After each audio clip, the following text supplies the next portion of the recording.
And here we go. Welcome in to another edition of Bucky and BK. Today is Monday, May 11th, 2026.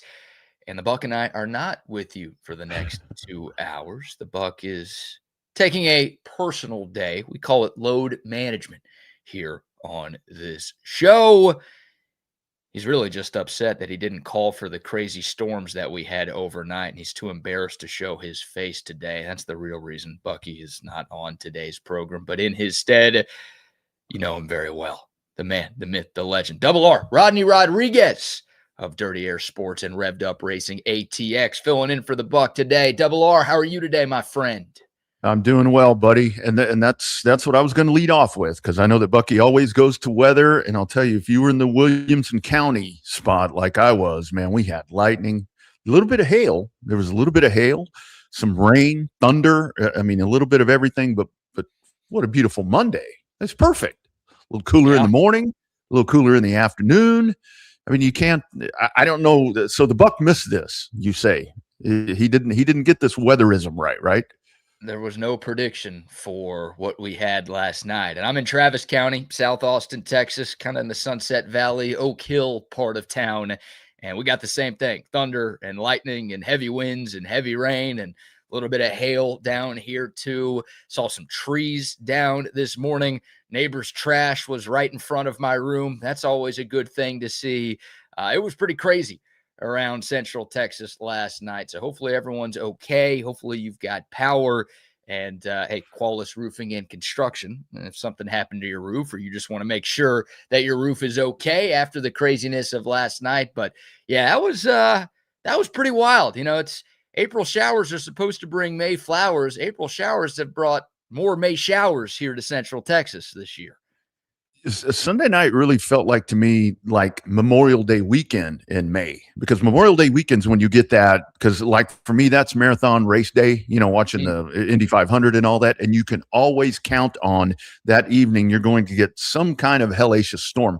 But that's exactly what yesterday felt like, because it was steamy during the day, but you could kind of feel it coming. Kind of felt like a little bit of DFW action happening yesterday, where it's like the humidity is just out of control. I mean, your clothes are sticking to you, and then boom, here it comes. But hey, it's done. It's done for a little bit. I'm going to go out on a limb like Bucky and say no more rain probably until Thursday, and we'll see what he says tomorrow. We'll see what he says tomorrow.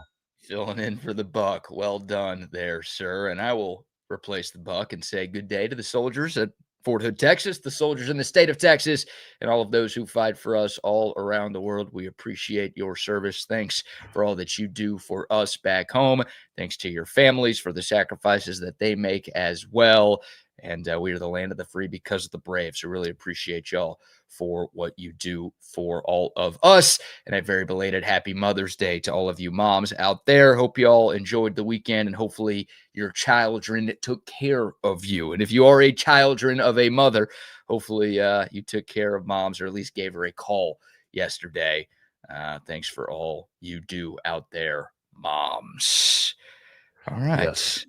Absolutely. Well, you know, but before we move on, I have to tell you, my daughters, totally grown, independent women, and still before Mother's Day, they're texting me, "Hey, what do you think about me doing this?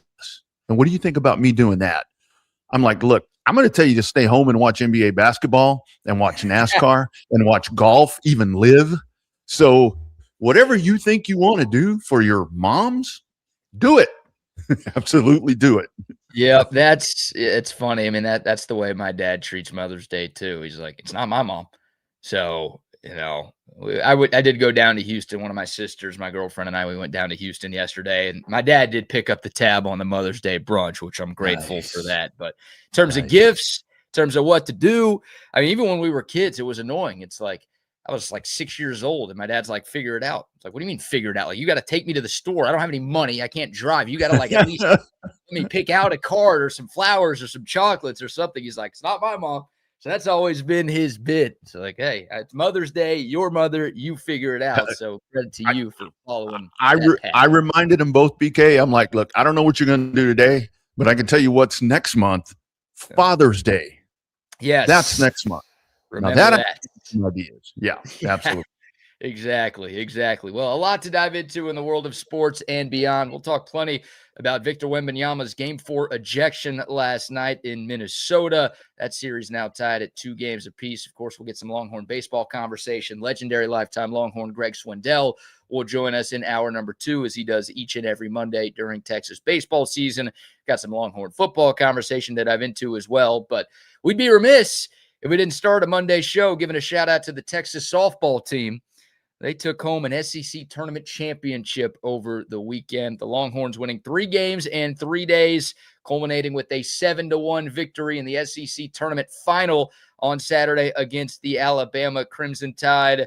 The Longhorns, of course, defending national champions in college softball. And now in just their second year in the Southeastern Conference, they take home an SEC championship as well. Obviously, the first SEC conference tournament championship for the Longhorns, but I found this kind of bizarre. The first conference tournament championship in any league for Texas since 2005. Obviously, sharing a league with Oklahoma. We know how dominant they've been in softball. Hasn't helped. There was also randomly like 6 or 7 years without a conference tournament in the Big 12, which I don't quite understand why that happened. But pretty cool to see the Texas softball team had a little bit less consistent of a regular season as they did last year, even though they were ranked in the top 5 for pretty much the entire season. Double R playing their best softball at the right time as we head towards the all-important NCAA tournament. This is a little before I go into that, can we just say yet another SEC conference championship? I'm talking about sports broad perspective. For all the Texas isn't ready for this yet. They seem, there's more to life than football, believe it or not. So yet another Southeastern Conference championship. This is a little reminiscent to me of last year's championship run, because you remember at the end of last year, a little skittish, maybe at the end of the regular season, kind of maybe remember the one game they got run ruled by A&M, and it's like, oh man, what's about to happen right here? But the fact that you steamroll yourself in and here you are, conference champion, I have to think that this team is sitting in a pretty good spot right now to where they got a lot of momentum, man. And I see the comments there, chat lines blowing and going. I think they're ready to run it back. I really do think they're ready to run it back, man. Tegan Cavan was just amazing. Yeah. What she's doing. Katie Stewart, SEC Player of the Year. I mean, you've got everything you need right here to defend your championship. Yeah, I feel the same way. And the NCAA tournament bracket was unveiled last night, and Texas is the number 2 overall seed in the softball tournament. So they will host a regional this weekend, and they will open up play on Friday against Wagner. You've got Baylor and Wisconsin as the other 2 teams in the regional. And funny enough, the 15 seed, like if Texas takes care of business in the Austin Regional, they'll be slotted with the 15 overall seed in the NCAA tournament, and that's Texas A&M. So even though, these 2 teams are still in the same conference, you wouldn't think the committee would go out of their way to pair them as often as they do. They still want to get that potential rivalry between the Longhorns and the Aggies. So buckle up for that potential matchup. But yeah, I mean, I think you're right. And look, Texas, again, a little up and down this year.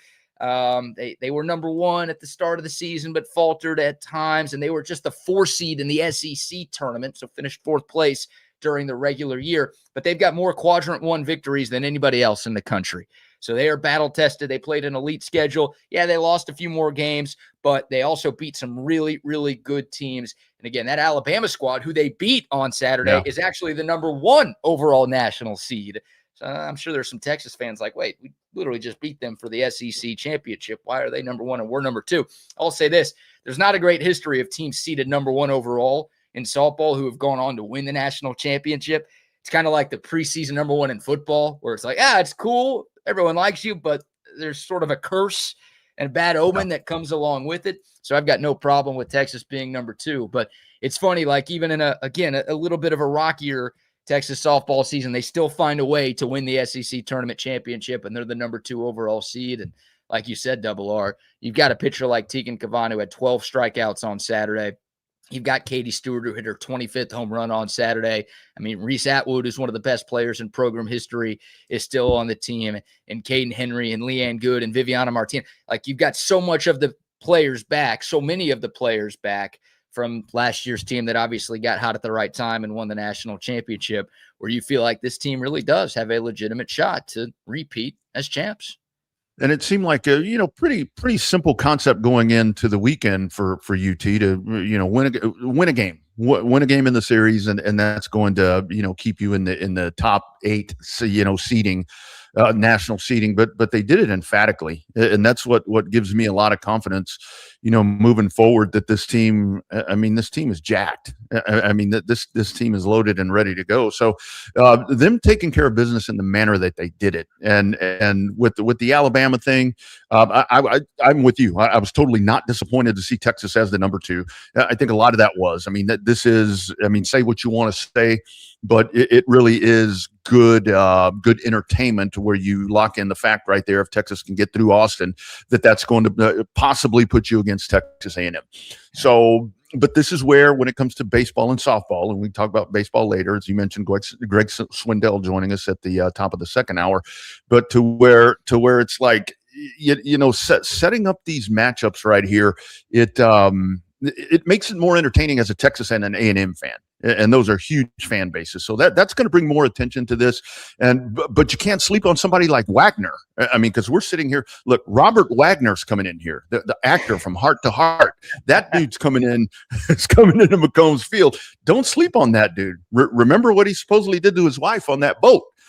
So that they could be something to deal with here. But we got a good regional. It's going to be happening. Got good softball happening at McCombs coming up this weekend. Robert Wagner, Adam Wagner, Honus Wagner, Bobby Wagner. Forgot about Adam Wagner. Adam Wagner. Texas is sweeping through this regional this weekend. The game against Wagner this Friday at 3:00. Again, it's the double elimination regional format, and we'll see if the Longhorns can do what they did last year. But what a fun weekend. 3 wins in 3 days for Texas. We didn't even talk about Friday's game. They come from behind a walk-off to beat Georgia. Right, the Longhorns were on pretty thin ice on Friday's semifinal against the Dogs, and they were able to come back and find a victory, and we'll take beating Georgia in any sport at any time. And then obviously on Saturday, Texas actually went down 1-0. Bama hit a solo home run in the first inning, but after that, Kavon settled in, the Texas bats woke up, and the Longhorns cruised to a relatively easy victory. So congrats to Mike White and all of the Texas softball players. What a ride it's been, and really the entirety of the Mike White era, and we'll see if they can bring home another one here in a few weeks. All right, let's go from Texas softball to a little NBA postseason action, double R.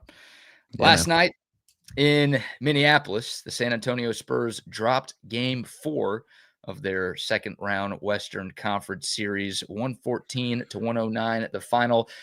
We have not done a show since Friday. The Spurs did win Game 3 in pretty dominant fashion to take a 2-1 series lead. They had a chance to put a stranglehold on Minnesota last night. They could not. And obviously the biggest storyline, Victor Wembanyama getting ejected in the second quarter after being assessed a flagrant 2 foul for throwing an elbow at Naz Reid. Despite that, the Spurs had their chances. San Antonio actually led by 8 points with about 8 minutes left in the game. So the other guys were carrying the weight and then some.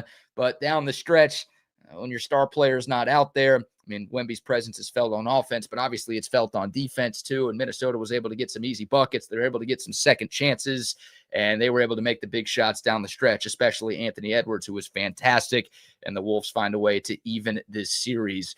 I guess before we get your overall thoughts on kind of how things have shaped up through these first 4 games, your thoughts on the Wembanyama ejection. Do you agree with the ref's assessment in calling that a flagrant 2? Taking the Spurs fandom out of this, pretty obvious. That right there. You can sit there and wrestle that thing around, but I really think that after what we saw on Friday night with that game, where emphatic win by San Antonio, you had to have an idea that Minnesota was going to come out and they're going to be physical and they're going to try to go at the one cog in the wheel that really stirs the whole drink. cog in the wheel stirs the drink. Man, I just got it all today, man. It was the storms last night. But you had to know that they were going to do that and put the pressure on Wembanyama. Here's where I'm curious. The NBA is going to go back and review this. They're going to look at all of this. Do you sit that guy? Do you sit that guy? I mean, I think if this was maybe one of these other dudes on you can't sit Anthony Edwards. I mean, unless it's something just unbelievable, or Wemby. I don't think that dude's gonna be suspended for a game. But yeah, that was absolutely yes, and it was very emphatic. It's very emphatic by him. But at the same time, while I agree that it was, I'm glad he did it, because that's telling Minnesota, okay, if you're coming at me that way, you want to be physical, I can be physical too. I've got a pointed little elbow right here, and I'll put it right up in the side of your face. And that's exactly what he did last night, man. But that's a big wingspan, BK. I mean, when you start swinging those things around, anything within immediate proximity is going to get hit. It's like a helicopter, you know? It's going to get hit. Yeah, I mean, I think you hit the nail on the head. Victor Wembanyama was so good in the Spurs win in Game 3, right? 39 points, 15 rebounds. He was 13 of 18 from the floor. I mean, Minnesota just had no answers for him. So it makes sense that, okay, what are the Timberwolves going to do in Game 4, right? They're going to make sure Wemby's not the guy who beats him. They're not going to let him have that kind of performance like he did on Friday night. So they were going to get physical with him. They were going to get chippy with him. They were going to try to get under his skin a little bit and into his head a little bit. And they were able to do that. I mean, Wemby got fouled on the play where he threw the elbow, and they called it, but like it was clearly a frustration response by him, because throughout the first, 20 or so minutes of that game, he was getting hacked, he was getting held, he was getting grabbed. They were calling some, but the refs were also, letting Minnesota get away with a few things. So that's, I don't want to say I don't know what Wemby's supposed to do. You just don't throw that elbow there, but it was a frustration response by him in that moment. And I don't think he should have been ejected, Double R. I really don't. And playoff basketball, I think it should have been a flagrant one. And look, I don't think it's like an egregious miss by the refs where it's going to go down as one of the most controversial calls of all time. You could absolutely make a case that he should have been tossed for that. But I think part of that is just Wemby getting punished because he's so much taller than everybody else. And again, he was getting grabbed and held on that same play. Like, he's trying to get the guy off of him. So, look, Wemby's a passionate player. He's an emotional guy. He's one of the most engaged superstars we have in sports right now, not just in the NBA. And he wears his heart on his sleeve. I was a little surprised to see that, though. We've never seen that type of reaction from Wembanyama in any spot where he just sort of loses his cool for a moment. And you think about the San Antonio Spurs, you never saw Duncan really do that. You never saw David Robinson really do that. Like, those guys are usually able to keep their cool in big moments and big spots, and Wemby wasn't able to do so last night. And to your point about sending a message, yeah, like, I get it, but I don't know if that's the right time to be sending a message when you're in a playoff series in the second round and you're trying to win an NBA championship. Like, regular season, you want to do something like that, you're pissed off with the way the game's being officiated or the way the other team's defending you, whatever, that's fine. But, I mean, Wemby knows he is the most important player for the San Antonio Spurs. Like, their chances of winning go up exponentially with him on the floor, and they go down a lot with him off the floor. And you have to keep your cool in that moment, regardless of how frustrated or annoyed or bothered you are by what the other team is doing or how the game is being officiated, whatever, that you can't put the refs in a position to where they can throw you out of the game. And that's obviously what happened. I think part of it may be, and I think some people may not be thinking about this part, was where this was called on Wemby. You had earlier in the game, and again, this was in the second quarter. I mean, this was just after 12 minutes in. This was very early in the contest, but you had the play also with Wemby on Gobert. So where that may have been with the Rudy Gobert play, where it's like, okay, that's kind of your pass. Okay, you're getting a little more aggressive right here, but we're going to let that one slide.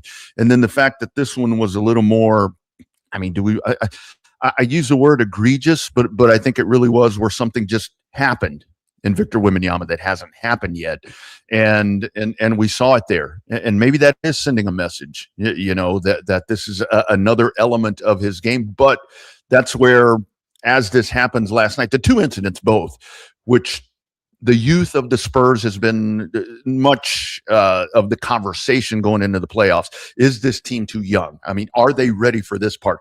That's where I'm thinking, I don't know. But still, this matchup here with Minnesota, obviously the best matchup in the NBA playoffs right now because everything else is just not very good.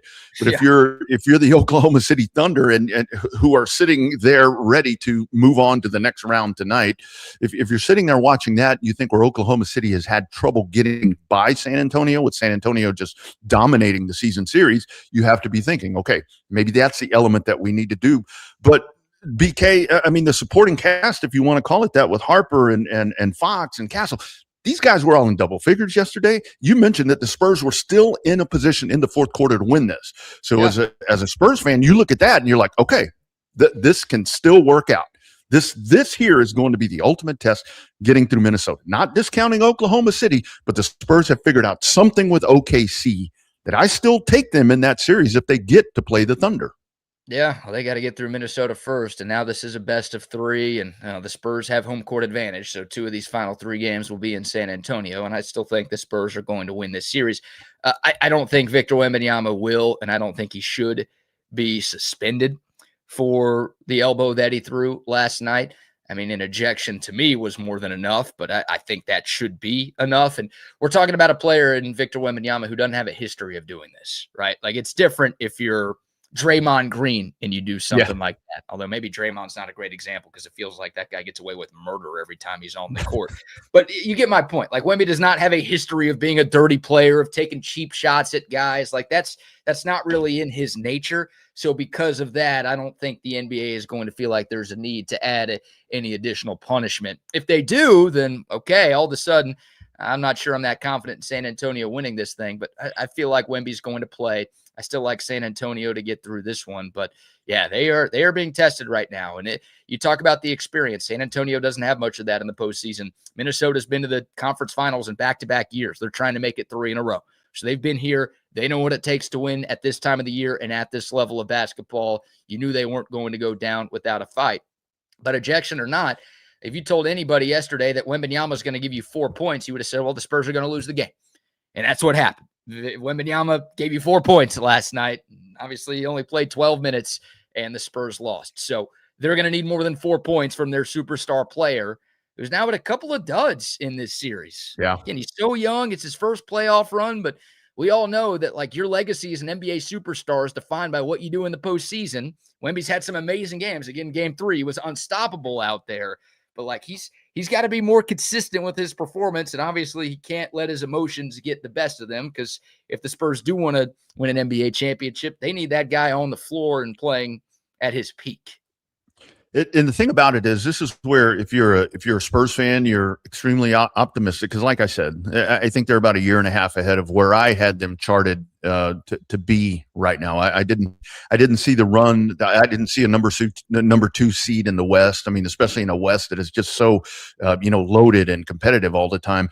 But the other thing about it, if you're an NBA fan of another team or just an NBA fan in general, and you don't want to see a team go on any type of run, especially a small market, boring market like San Antonio, and I say that kind of tongue in cheek, you have to watch what's happening right here with this cast that has been put together, and with what Mitch Johnson is doing here. This is another Greg Popovich type of situation where this team is built very early on to go on some sort of really big run. I mean, whether the rivalry is going to be with Oklahoma City, these teams are constructed, I guess, in very similar ways to where last year OKC was young. They're still young. These are both young teams, OKC and San Antonio, that are, I mean, just on track to make a big, long run in the West. I mean, unless the pieces fall apart. But they're built similar, and you have to look at this and think, man, we're going to have, another 5 to 7 years of really good basketball in the West between these two franchises. But, with San Antonio, you have to, for all the questions about NBA regular seasons and like our man Bucky with load management and taking days off. For Anthony Edwards to do what he did last night, I mean, he put this team on his shoulders. You want to question the integrity of an NBA player and coming in and wanting to save a season and keep your team alive, man. You got to give Ant-Man a big old pat on the back, because that dude came in and saved the season for Minnesota last night, making some key shots down the road.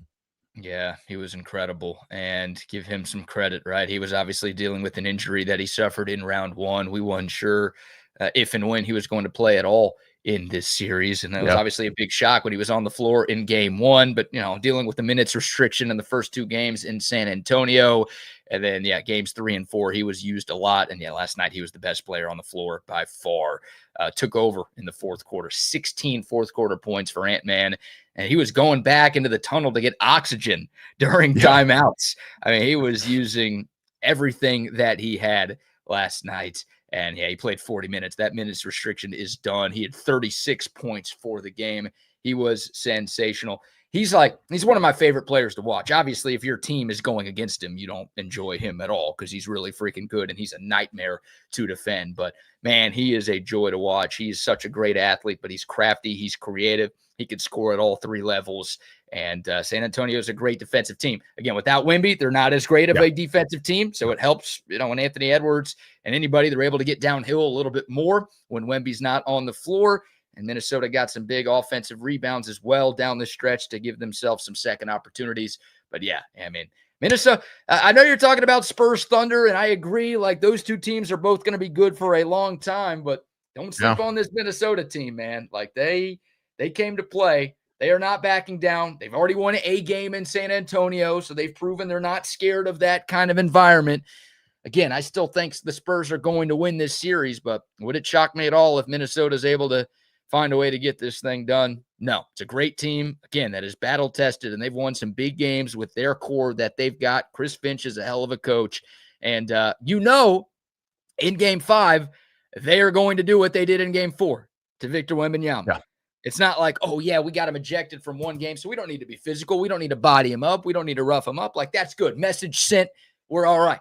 No, they are going to be doing the same thing. They're going to be doubling him. They're going to be hacking at him. They're going to dare the refs to call everything. And the refs aren't going to call everything. You could call a foul on every possession. It's the way Shaq was defended back in the day. Yep. Like, those big guys who are unstoppable, they get fouled all the time, because what else can you do? Nothing. So they're not going to call stuff on every possession. So if you're Wemby, you obviously have to keep it together. But some of the other guys on San Antonio are also going to have to play well too to help Wemby out, because Minnesota's not going to back down, I don't think, anymore. And it was frustrating at the end of the game, because as well as San Antonio did shoot the ball after Wemby went out with the rest of the players. I hate to call them role players, but with the rest of the squad that was out there, when it came down to it at the end, when Anthony Edwards was doing what he was doing, San Antonio just lacked the size. I mean, you lack the size on defense, and that's, when you've got that dude not on the court, you're going to lack size. And at that point, that's kind of where you couldn't get the shots to hit. So it was everything that Minnesota needed to happen in those final stretches. But I think you do feel good as a Spurs fan where you look at what San Antonio did without Victor Wembanyama, and it's not that much of a surprise, because it's something that's been, I've talked about it a lot, is throughout the season. It was, the minutes for Wemby, there were times where you had minimal minutes. I mean, the dude would play 25 minutes a game, and still it was the other dudes carrying the load, and everything was fine. But this is Minnesota. Like you said, there's experience there, and they're hungry. And right now they just want to get back to Minnesota. Right now, just get back to Minnesota. See what happens at the Frost Bank Center coming up. Yeah, well, and for the Spurs, like, where's Keldon Johnson, dude? Like, I know there are a lot of people who don't watch a ton of regular season NBA basketball who are like, that guy was the sixth man of the year? The dude was great in the regular season. Yeah, there's nobody else. Like, are we sure is there another Keldon Johnson on another team who won that award? Yeah. Is it Dylan Harper? Is he the guy who actually was supposed to win sixth man of the year? Like, Keldon Johnson had 4 points last night. He has been kind of a non-factor in this series. He wasn't great against Portland in round one. Now, the Spurs didn't need him to be. They took care of business pretty easily against the Blazers. But, like, that guy's supposed to be one of the best players on the team, and they haven't gotten a lot of him. And he's one of the more experienced guys that they have. So again, Wemby being out there makes a huge difference. But if San Antonio is going to keep advancing in these playoffs, they need the sixth man of the year to make a little bit more of an impact off the bench. Game 5 tomorrow night in San Antonio.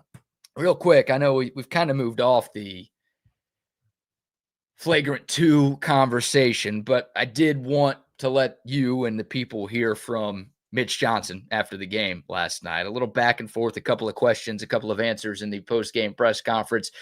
Mitch Johnson clearly not happy with the way last night's game was officiated and very frustrated with the fact that Victor Wembanyama was ejected in the second quarter. Officials in the way they officiate him. I just think that the amount of physicality that people play with him, at some level you have to protect yourself.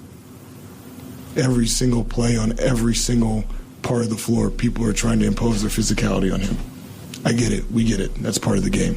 But at some stage, he's gotten chucked. He's gotten pushed down in transition, running freely, all the stuff.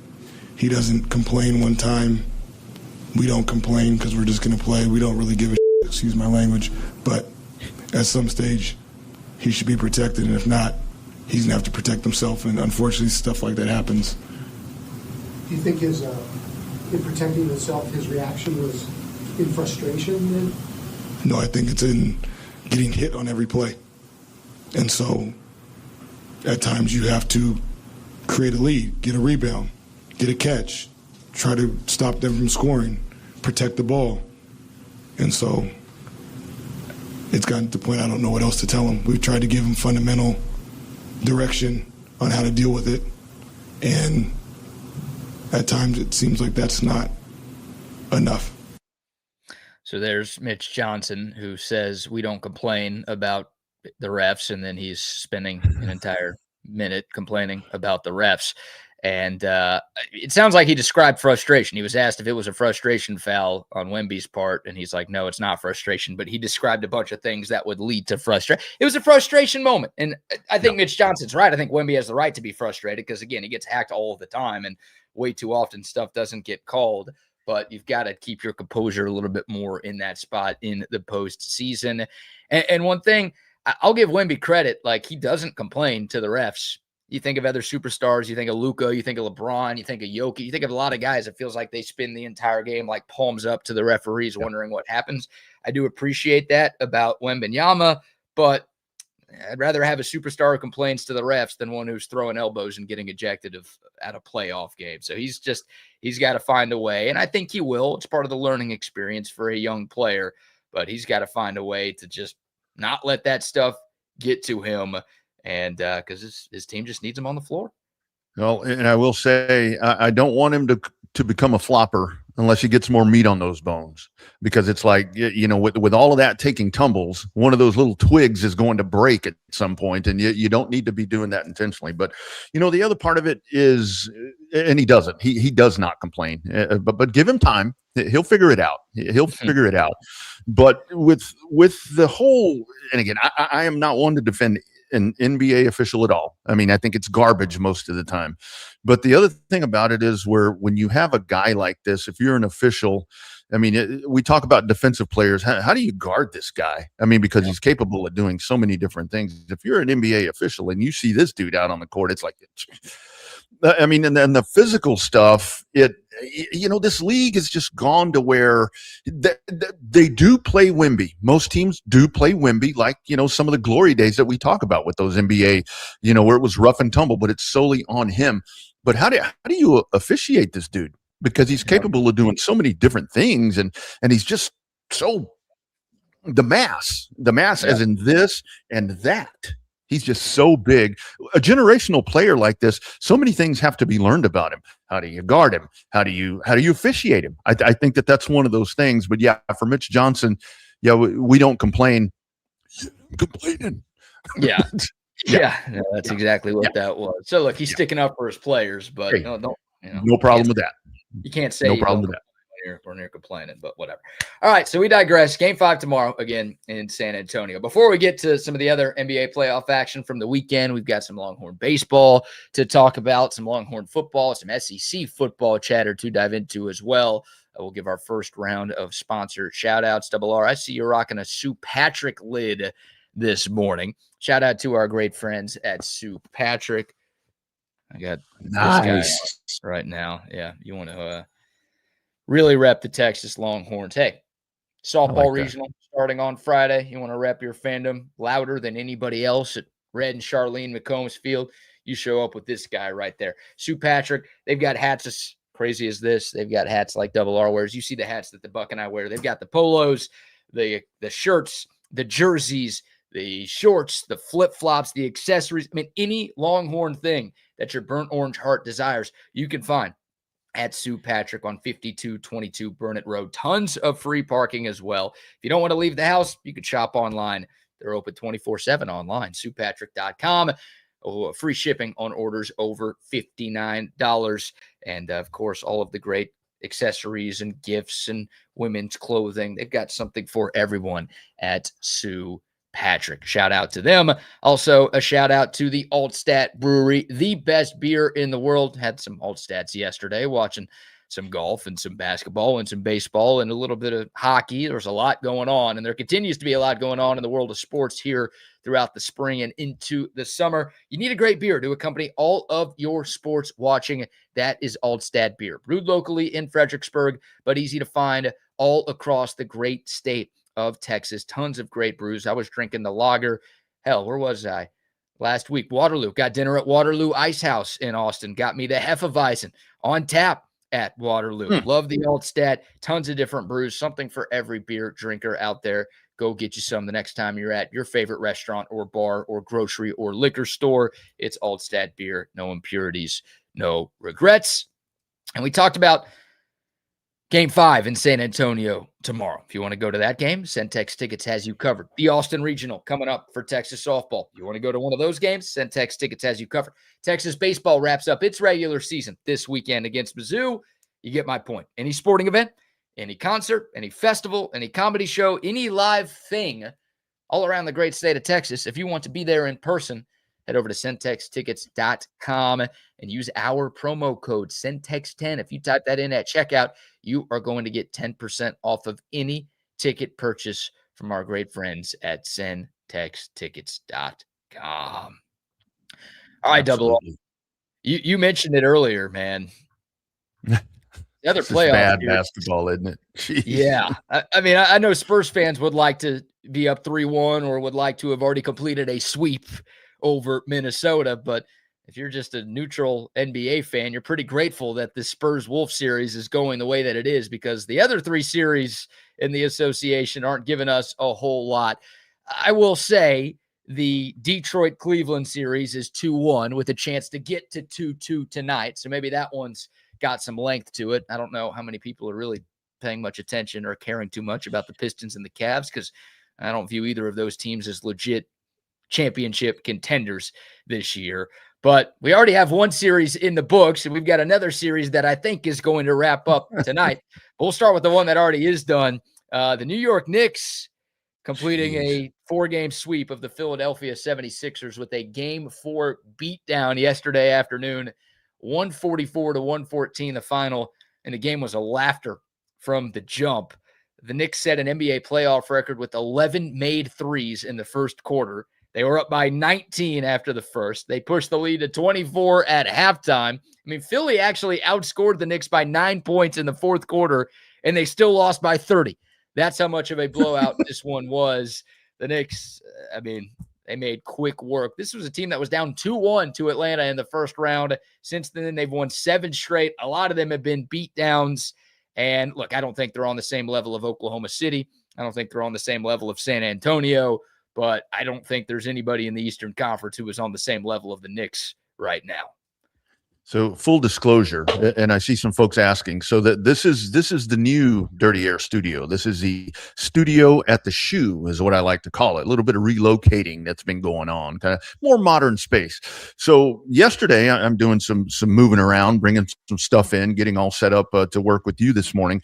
And on one of the AV consultation screens, I have that game on, and I may have indulged in one or two of those Allstats that you were just talking about, the lager. I look up at that screen and I'm like, I might need to hold up on the Altstadt because I'm not seeing things right. Why did the 76ers even show up? That was they should have just said, can we just call it? Can we, white flag? We're done. It's been, we beat Boston. We're done. That was that was really, really bad. That they quit, dude. They were like, no. And I think that there is a lot of overreaction with the Knicks. I mean, look, I was really questioning New York in that first round series when they were behind. I mean, I wasn't quite as upset as I wasn't upset at all, but I wasn't no Stephen A. Smith reaction or anything like that. But I'm sitting there watching the Knicks, and I'm watching them here in this series, and a lot of that with this series is Philadelphia just. I think they considered the win in round one a good season, like making it to a bowl game.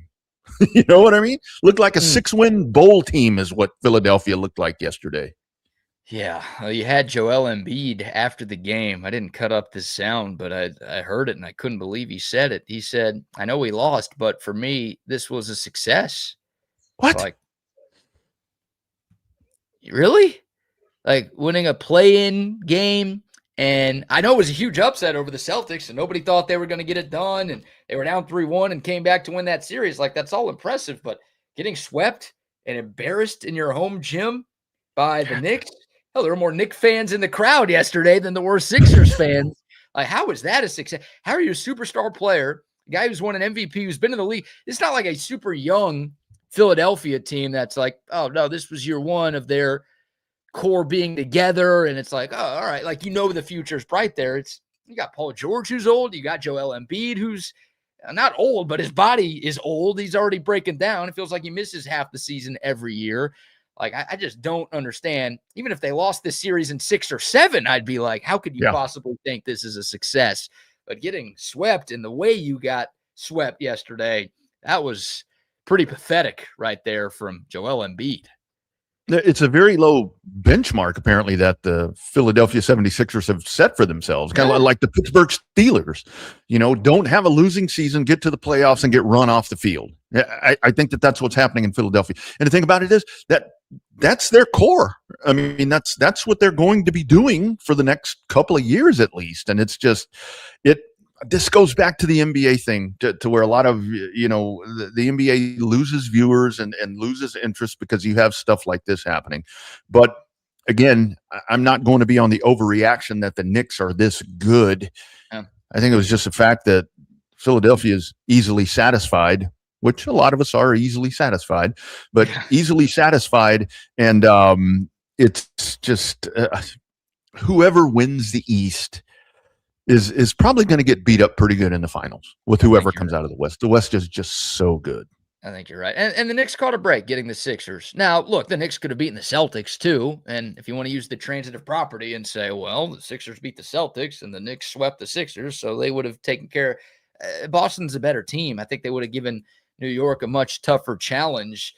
I don't think there's any doubt about that. So I don't know. It's a favorable path for the Knicks, but hey, you play who you play. You can't control what happens to the other teams around you. You play who you play, and they've taken care of their business so far. So I'll give them some credit. Back to Embiid, one final thought on this. I'm a Joel Embiid guy, Jayhawk, of course. But, right on. Dude, if your franchise player is talking like that, what are you doing? Like, yeah. How can you hear that from a franchise player and say, no, this is the guy we need to keep building around?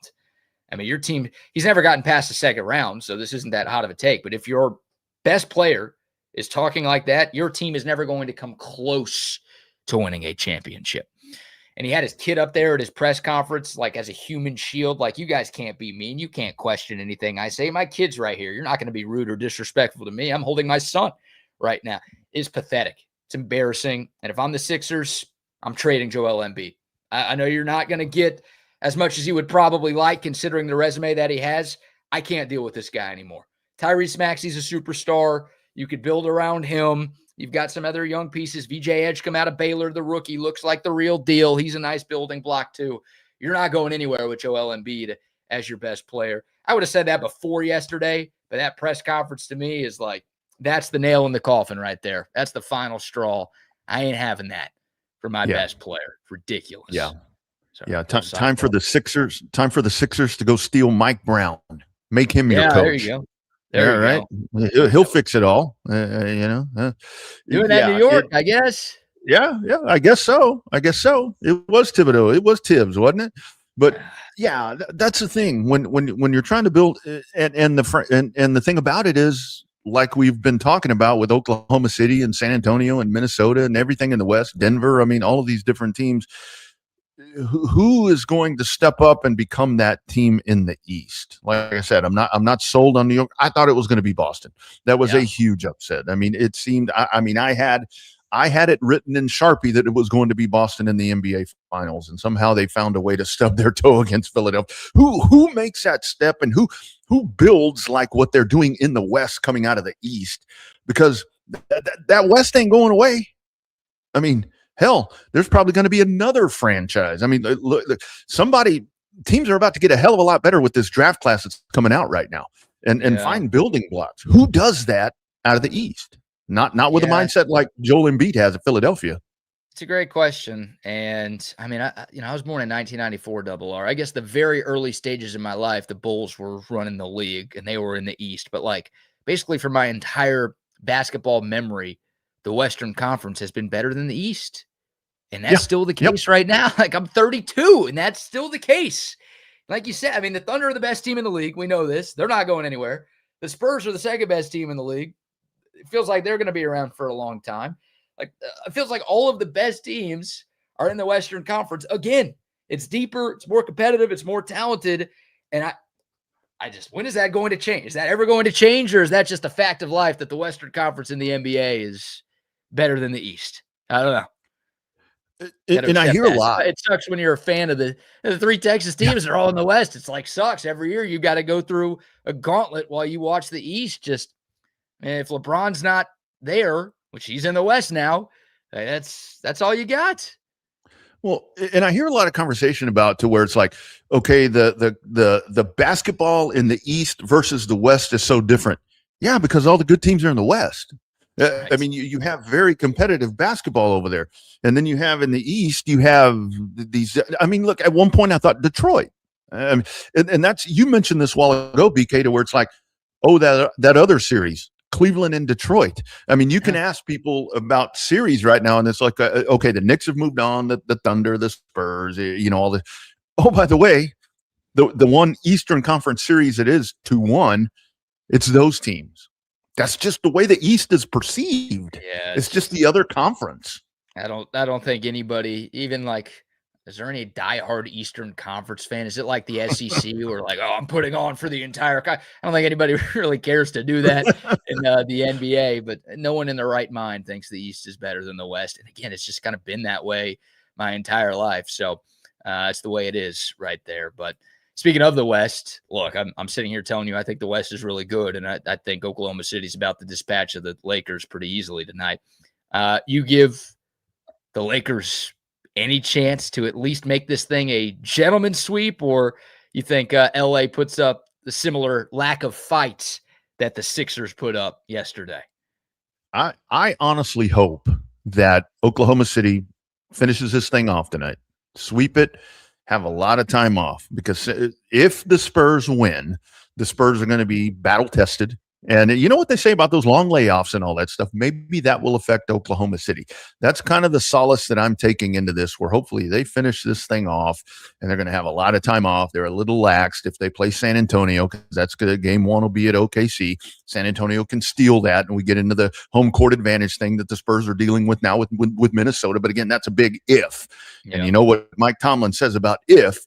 So I'm looking way out. But yeah, man. I think we see a little bit of effort here out of the Lakers. Maybe not quite as bad as we saw with the 76ers. I'm leaning more to, is this the end of LeBron in Los Angeles? Is this the end of LeBron in the NBA?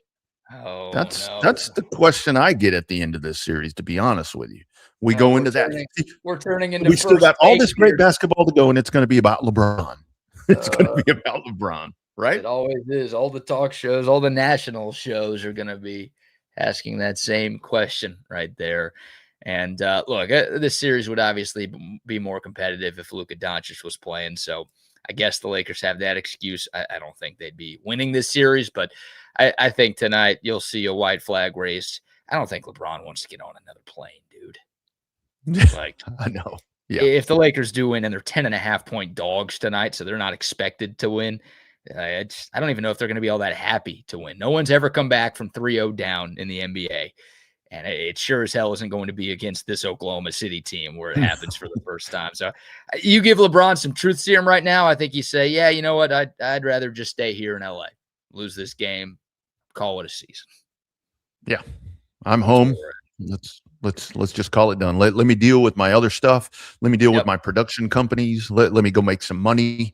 Let me do that type of stuff. And this is where, when you talk about the West being such a gauntlet, you mentioned the Mavericks and the Spurs, or the Mavericks and the Rockets, the other two Texas teams. That's where you mentioned about Luka not being a part of this series.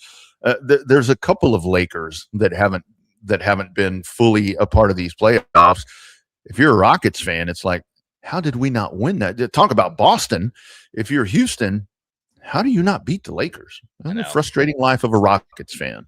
Yep. The 90s are gone. The 90s are gone. Yeah, exactly. All right, we'll take your thoughts. The Dakota text line, 512-222-9328. The YouTube, Facebook, Twitter, and Twitch live chats are rocking and rolling as well, only because you brought this up earlier, Double R. You know how it is. If my aunt had male parts, she'd be my uncle. Yes. Thank you, Coach. My aunt had male parts. She'd be my uncle. And what they say about ifs right there. We will talk to Greg Swindell, the legendary lifetime Longhorn, at the top of the hour.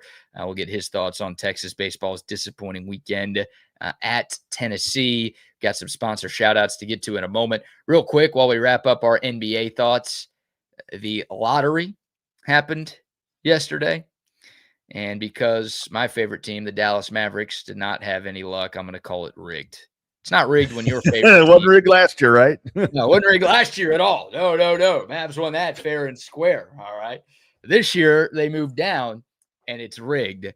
Mavs fans very frustrated. Look, how much can you actually complain? You were given a gift with Cooper Flag a year ago. But Dallas had the 8th best odds to win the lottery, and they ended up dropping a spot to 9th. And they had the same record as the Bulls during the regular season. They lost a coin toss to the Bulls, and the Bulls ended up moving into the top 4, and they got the 4th pick. So some unfortunate luck there for the Mavs. Again, nobody outside of Dallas is going to have very much sympathy for the Mavs, but congrats to the Washington Wizards. It's the last time they have this lottery format, Double R. They're changing things up next year because the NBA cares more about stopping tanking than the product on the floor. It feels like that's the only thing they care about, is trying to prevent teams from tanking, and I can't figure out why they care so much. But they're changing the format. But the Washington Wizards, who had the worst record in the NBA, they get the number 1 overall pick. It's the first time in the last 8 years that the team with the worst record won the lottery. And it feels like A.J. Gobundance is going to be that number 1 overall pick, probably heading to our nation's capital. Utah 2, Memphis 3, Chicago 4. And if you have any thoughts on that, I would love to hear it. But I also kind of want to get your thoughts on what the lottery is about to turn into. Well, I'm happy for Trey Johnson. Hopefully he'll get, when with Trae Young and Anthony Davis, maybe some building block, like maybe that's the one in the East, maybe there. I mean, maybe there's a building block. I will say, with what the lottery is right now that the lottery is done, this is the year to rig it, because with what's coming out, the first top 10 right there, here's where you can kind of front load some of those suckish teams that are constantly in those lottery conversations. This would be the year to do it. So maybe that's the plan right here, is you finish this version of the lottery off totally rigged, and then you move on to fix the other issue in the NBA. But I tell you what I didn't like that I saw when you start looking at mock drafts and all of these different things. I saw Dalen Swain, because if you're a Texas basketball fan, that's something that you want to kind of keep in the back of your mind. I mean, do you possibly get that guy back? I saw a mock draft from ESPN that had him going 26 to Denver, which, man, that'd be a pretty good fit. Yeah, Dalen Swain, it's such a great draft class. I mean, I saw a mock 2 weeks ago that had him going 12th. Wow. That's a lottery pick to Oklahoma City, by the way. Oh, so gosh. There's a pretty big difference between 12 and 26. And I still expect Dalen Swain to stay in the NBA draft as much as I would love for him to come back. Yeah. I'm sure Sean Miller, we all would love for him to come back. I fully expect Dalen Swain to go pro. The combine is going on this week in Chicago. So this is sort of the opportunity for Dalen Swain to showcase his skills and also talk to NBA people to kind of get a feel on, okay, how high of a draft pick will I be? Am I a lottery guy? Am I guaranteed to be? I've also seen some mocks that don't even have Dalen Swain going in the first round.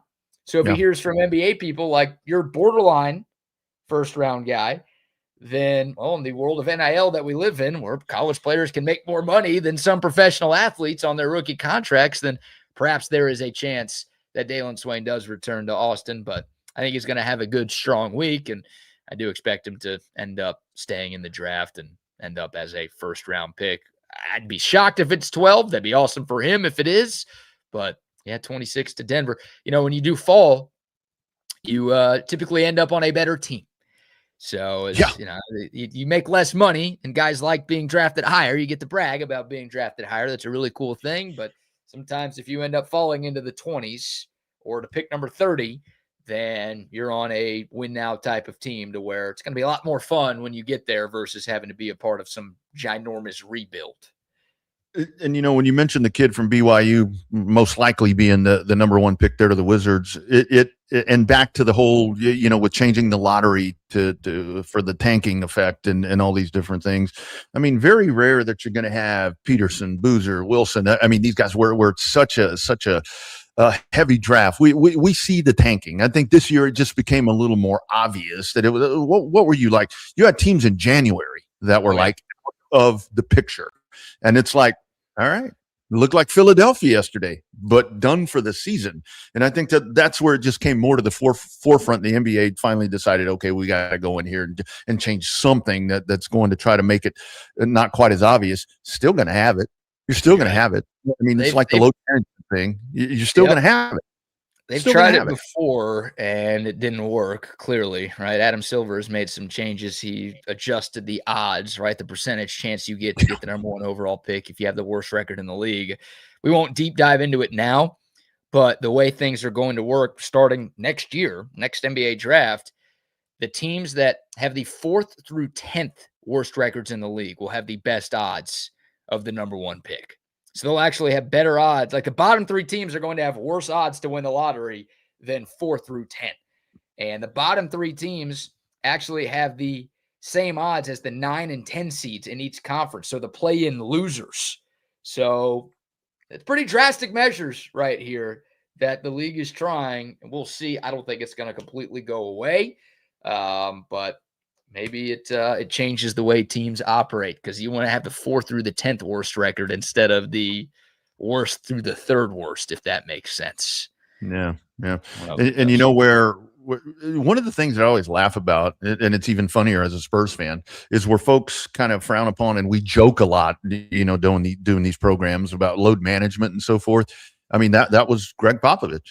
And it was genius, and it worked, but it just got to the point to where, like I said, with the tanking is just so obvious, and the load management was so often, and you do feel, because it is ultimately on the customer, on the NBA fans, where people pay tons and tons of money, where they're going to go, and then you get there and your team's not going to try. Your team is obviously not going to try, or your star player is not going to play. If I went to a Spurs game, if I saved up 2 months in my salary to go watch the Spurs play whoever, and Wembanyama and Castle and these dudes are all not playing for whatever reason, I'd be pretty irritated too. So you've got to work on that. Hey, NBA ratings are up. That's great with NBC, but Yeah, at least they're making an effort to try to show that they're trying to do something. If you want to give any credit to Adam Silver in the NBA, I just think they have bigger fish to fry, but we'll yes.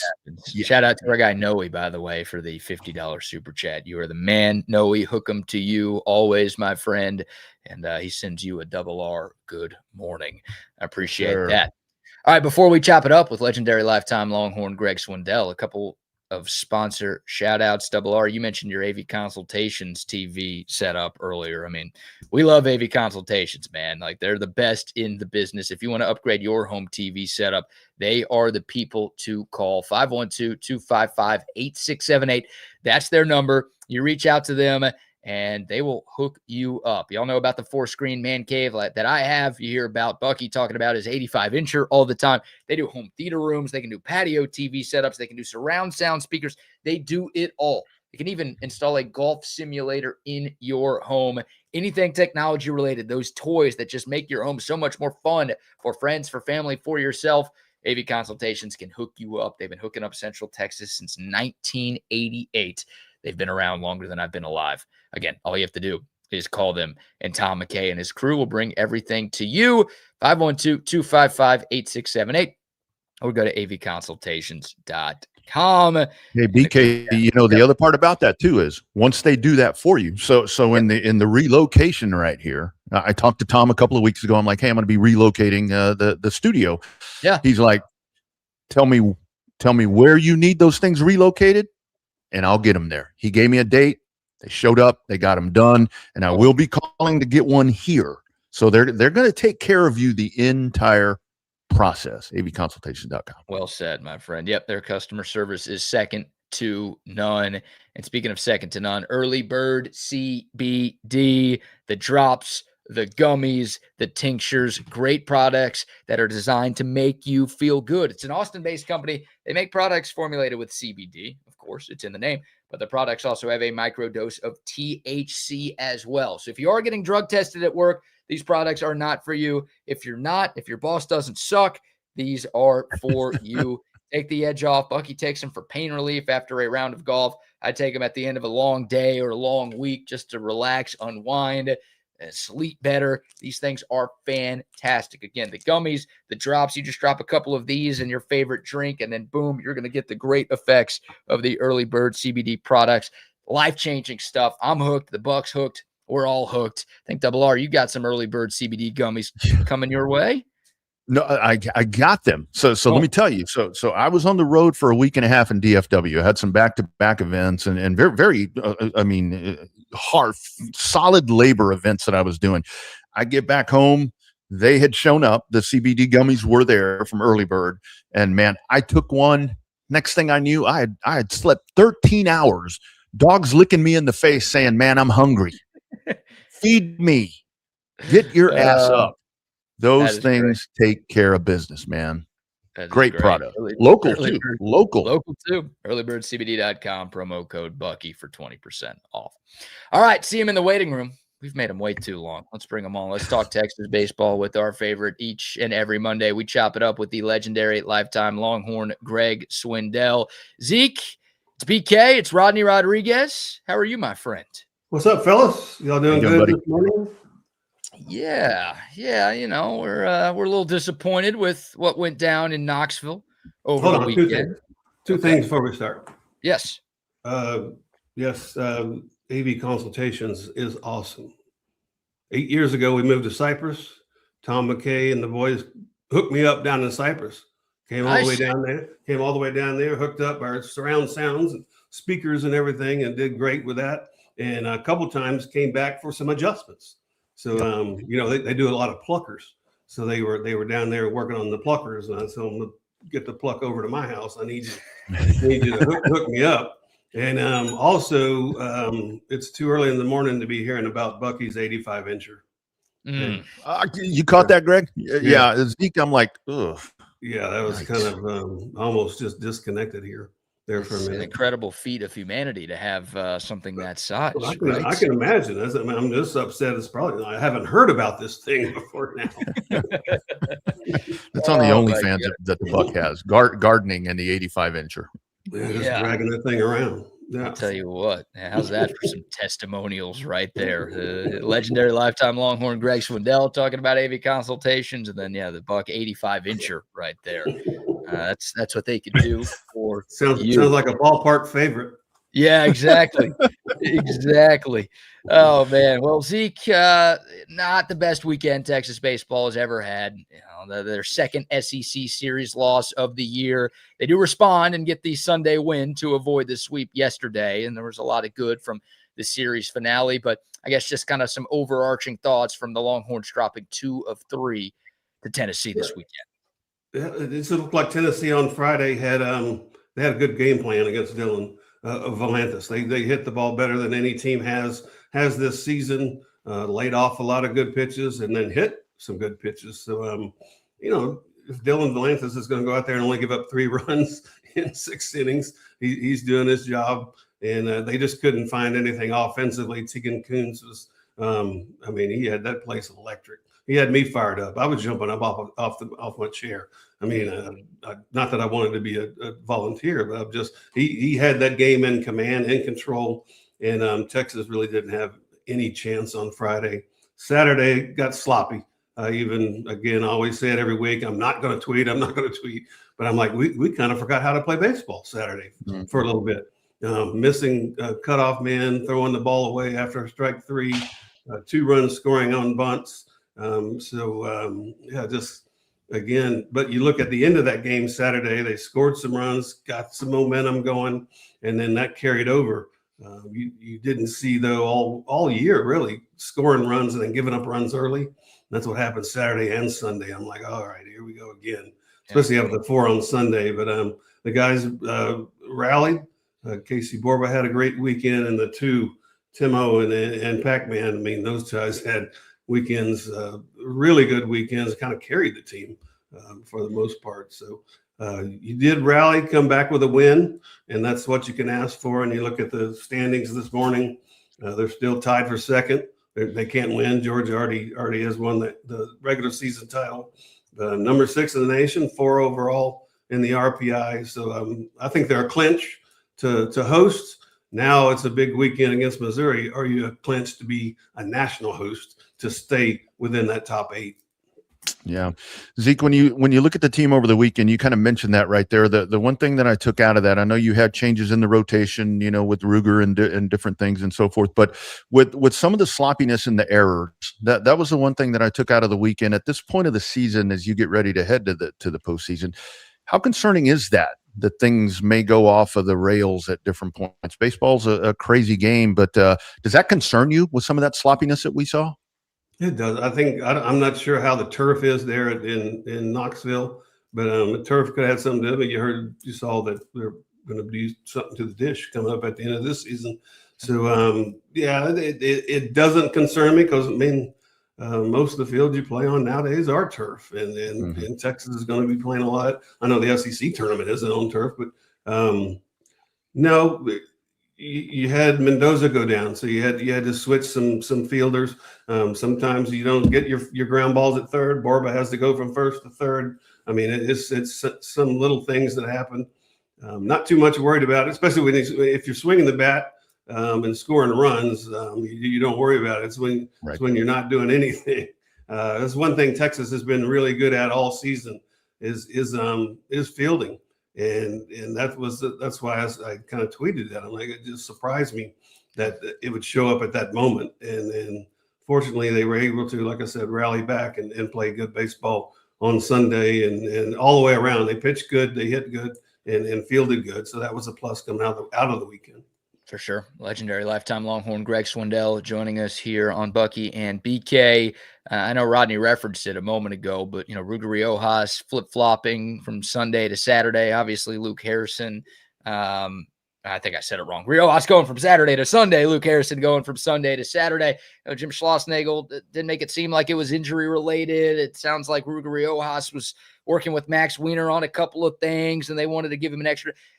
Is that weird? Is it concerning? It's the second to last series of the regular season, and you're making those kind of adjustments to your rotation. Is that nothing? Is that something? What's your take on that, Zeke? I mean, it does have you scratching your head. I mean, if you throw a bullpen on Tuesday or Wednesday and you're starting Saturday, but you can't start Saturday, you go on Sunday. I mean, it does raise an eyebrow. I mean, is he okay? He was still throwing 95, 96 miles an hour was Ruger. And I think right now he's struggled a couple starts, struggling going 5 innings, only throwing 70 pitches.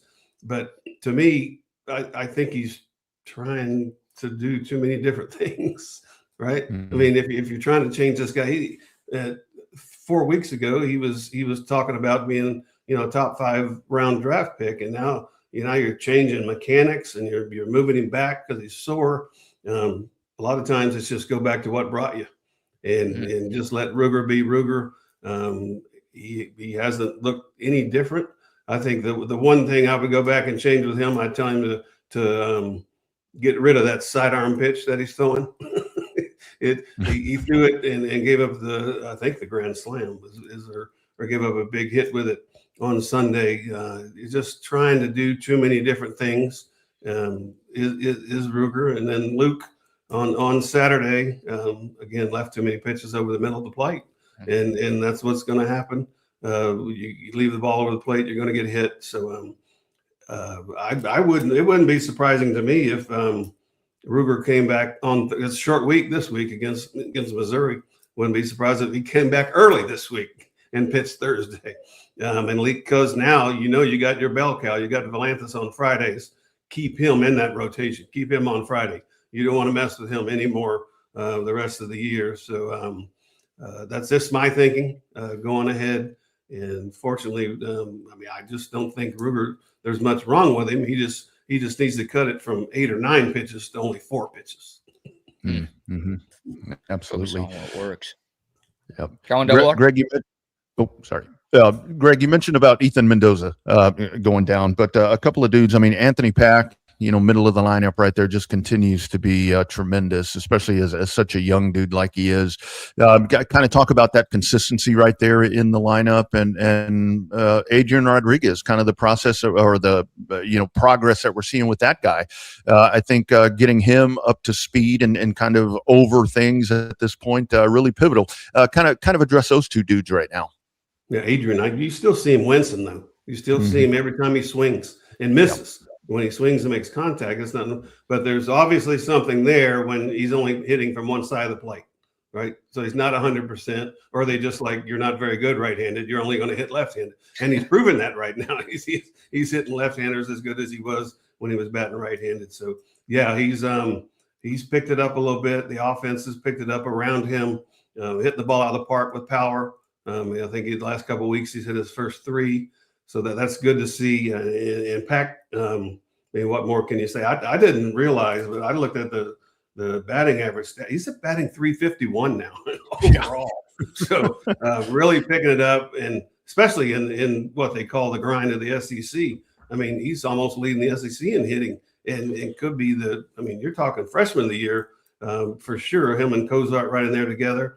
But he could be player of the year in the SEC. I mean, the kid can play, and he's batted down in the order. He's batted up in the order. He's batted clean up. So no spot in the order phases him.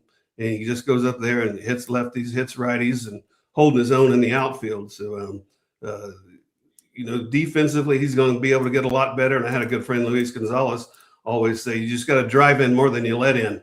And that's the case out there. Defense hasn't affected the game outcome too much, but sometimes it's a little shaky to me. But you keep hitting the ball and getting on base and driving in runs, you're going to be good. But those two in that lineup are getting hot and need to stay hot now for another month.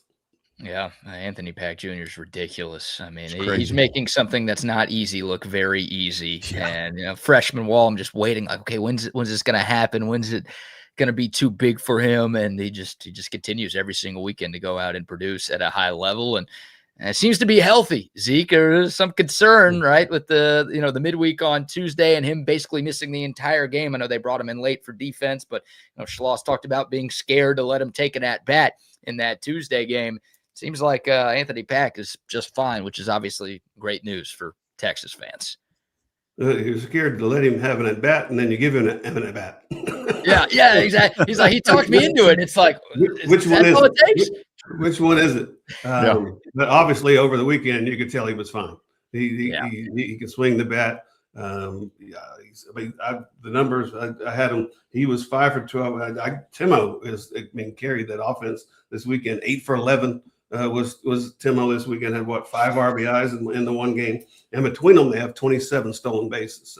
So Texas is running the bases a lot more than they have in years past, and that's Schloss's MO. That's how he handles his players. So I'm excited. It's always exciting. The last 3 games of the year, you have to play well.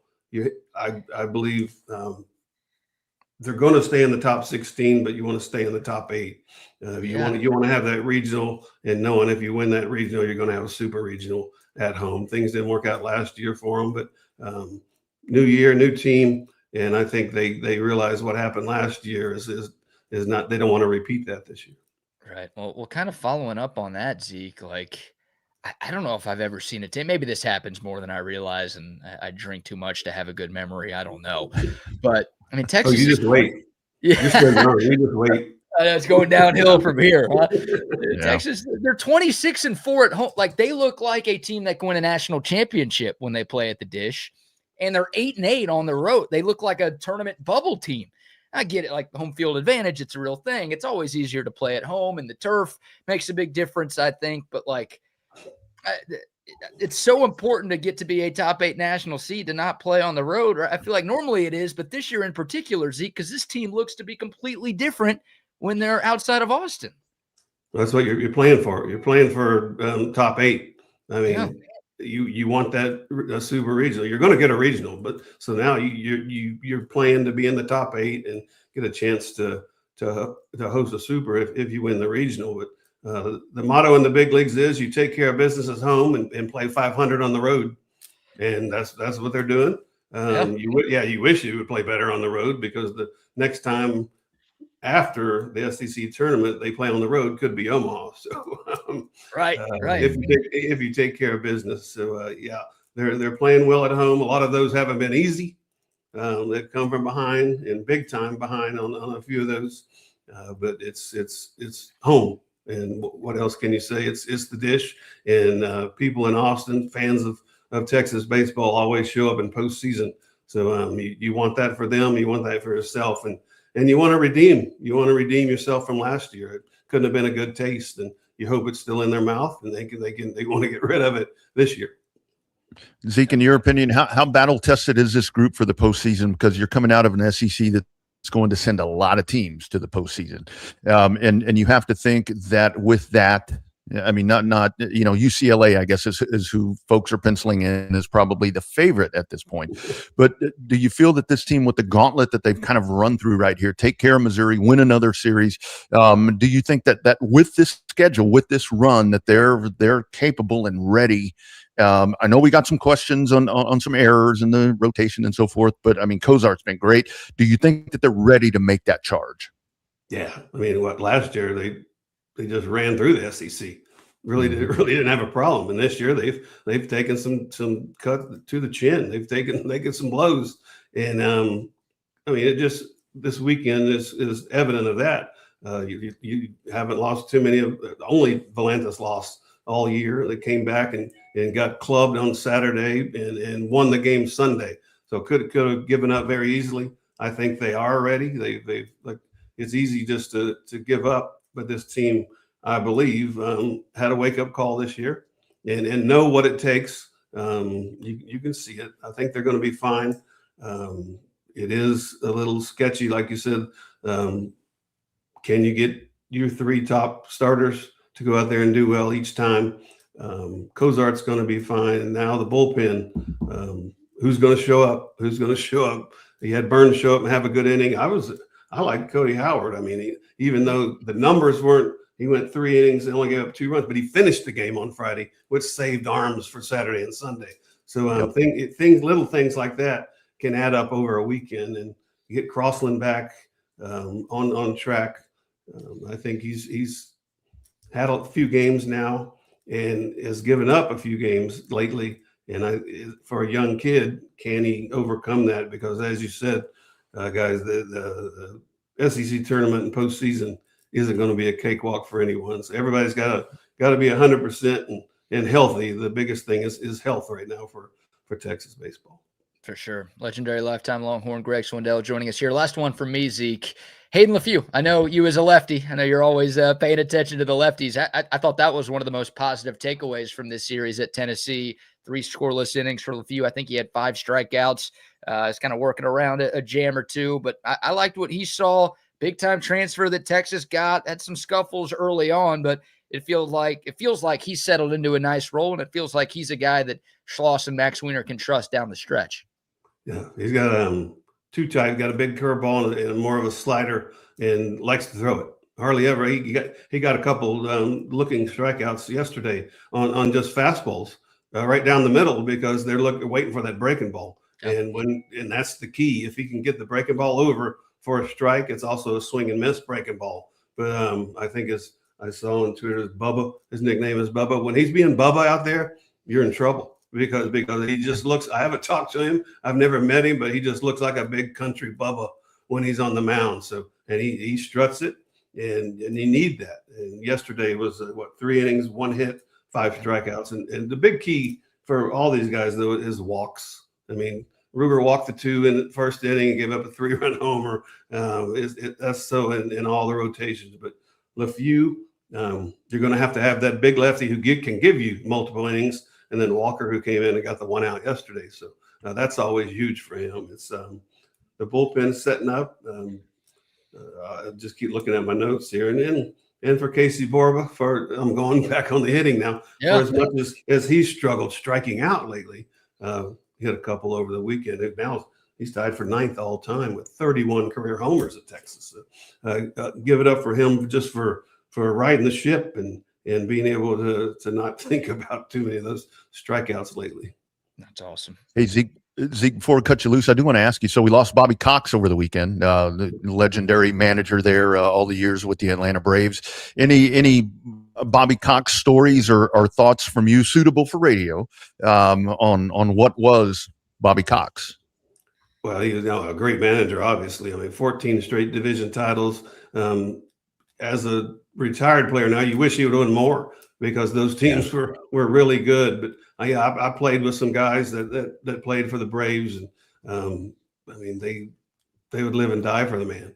I mean he was a player's manager. I'm still mad at him for not taking me to the All-Star game in '92. I was 9-2 with a low 2 ERA, but I get it. He took his pitcher John Smoltz to the All-Star game, and I resented it for a while, but I forgave him yesterday Awesome.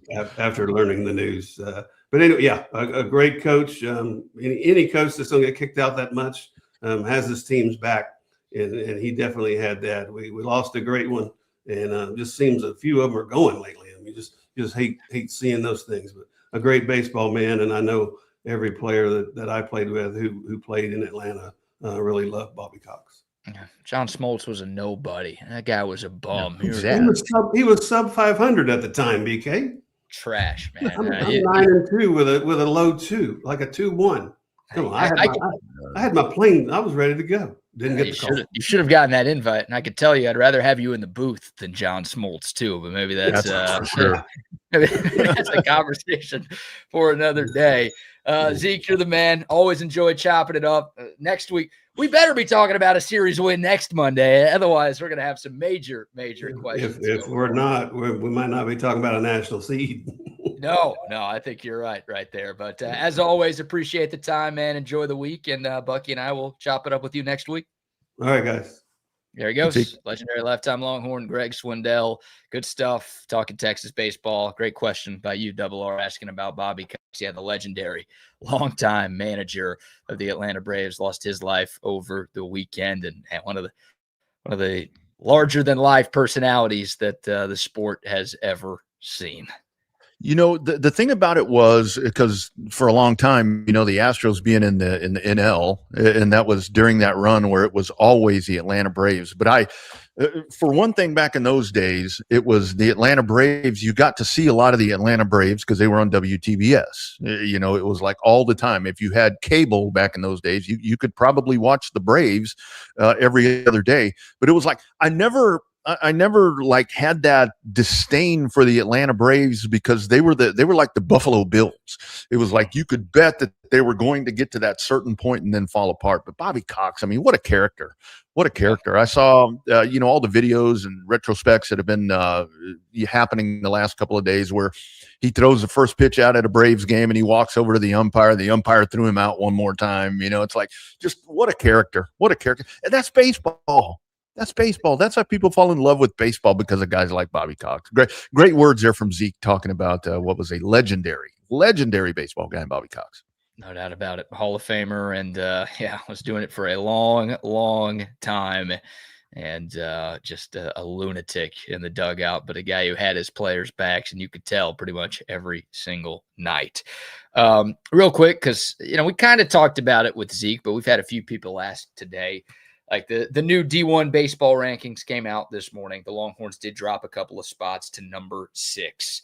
Again, the top 8 national seeds get to host through Omaha. So your goal is to be, now the rankings don't necessarily mean you're a top 8 national seed, but the hope is to be a top 8 national seed when the bracket comes out here in a couple of weeks. We're being asked, okay, what does Texas need to do to ensure that they get one of those spots? I think the Longhorns are in a great situation right now. Their resume is very, very good. They've got the 4th best RPI in the country. They've got a ton of quality wins on their resume. They're tied for 2nd in the SEC, which is the best conference in college baseball. They had a few big non-conference wins as well. I think if Texas wins this series, they don't need to sweep. Obviously, you'd love to sweep. Mizzou's the worst team in the conference. You feel like you should sweep them. They've only won 6 games. They're 6-21 in league play right now. But I think if you just win 2 of 3, you're fine. The only way things get dicey, the only way Texas loses a top 8 national seed is if they lose this series to Mizzou and then I think lose in the first round of the SEC tournament. Like even if they totally crap the bed this weekend and drop 2 of 3 to Mizzou, now we'll all be upset and we'll have a lot of questions. Like if they go to Hoover and win a game or 2, then I think that'll be fine. I think they've done enough to where they'll still be given a top 8 spot. So really barring a total collapse down the stretch for Texas, again, this last regular season series and then what happens in Hoover, as long as the Longhorns don't go like 1-3 or 0-4 in their next 4 games, I think they've done enough over the course of the year to where they're going to be able to host a regional and then maybe more importantly, be able to host a super as well. Yeah, you said the key word right there. You can't go in and poop the bed this weekend. I mean, this is a Missouri team that you should take care of. But I truly think that winning the series, even if one of those games is tight, even if one of those games that you win is tight, you're going to take care of business, because that's the other thing that we've talked about. The body of work and the resume is there. With the SEC and like Zeke talked about right there, there have been some hiccups along the way, but still they've continued to stay on that path. But you can't go in and just collapse. You can't go Philadelphia 76ers this weekend against Missouri, because if you do, that's what's going to get you in trouble. But I don't think we talked about with the softball team to where it's like you probably had to win a game. I do think you need to win the series. I don't think a game is enough against this opponent. Against Missouri. Go win the series. Really doesn't matter how you win the series. Win the series, you're going to stay in the top 8. Yeah, and again, this is a team you'd like to sweep. This is a team like you feel like you should be. You should sweep. Yeah, I don't think you need to, but look, you don't want to put anything in the committee's hands, right? We talked about that a bunch with football last year. Like you want to leave no doubt. You want your resume to be so good that there's no argument against you being able to host a regional and a super. So you take care of business against a bad Mizzou team that most people have been able to sweep this year in conference play, then we're not having any of those conversations whatsoever. Well, and I think that's why the game yesterday, BK, was so big. The bounce back manner that it was. Yeah, I think that's kind of just adding to that resume that I'm talking about, to where, if you do kind of trip and fall a little bit this weekend, you can fall back on that. To where it's like, and if you do trip and fall over the weekend, you need to bounce back like that.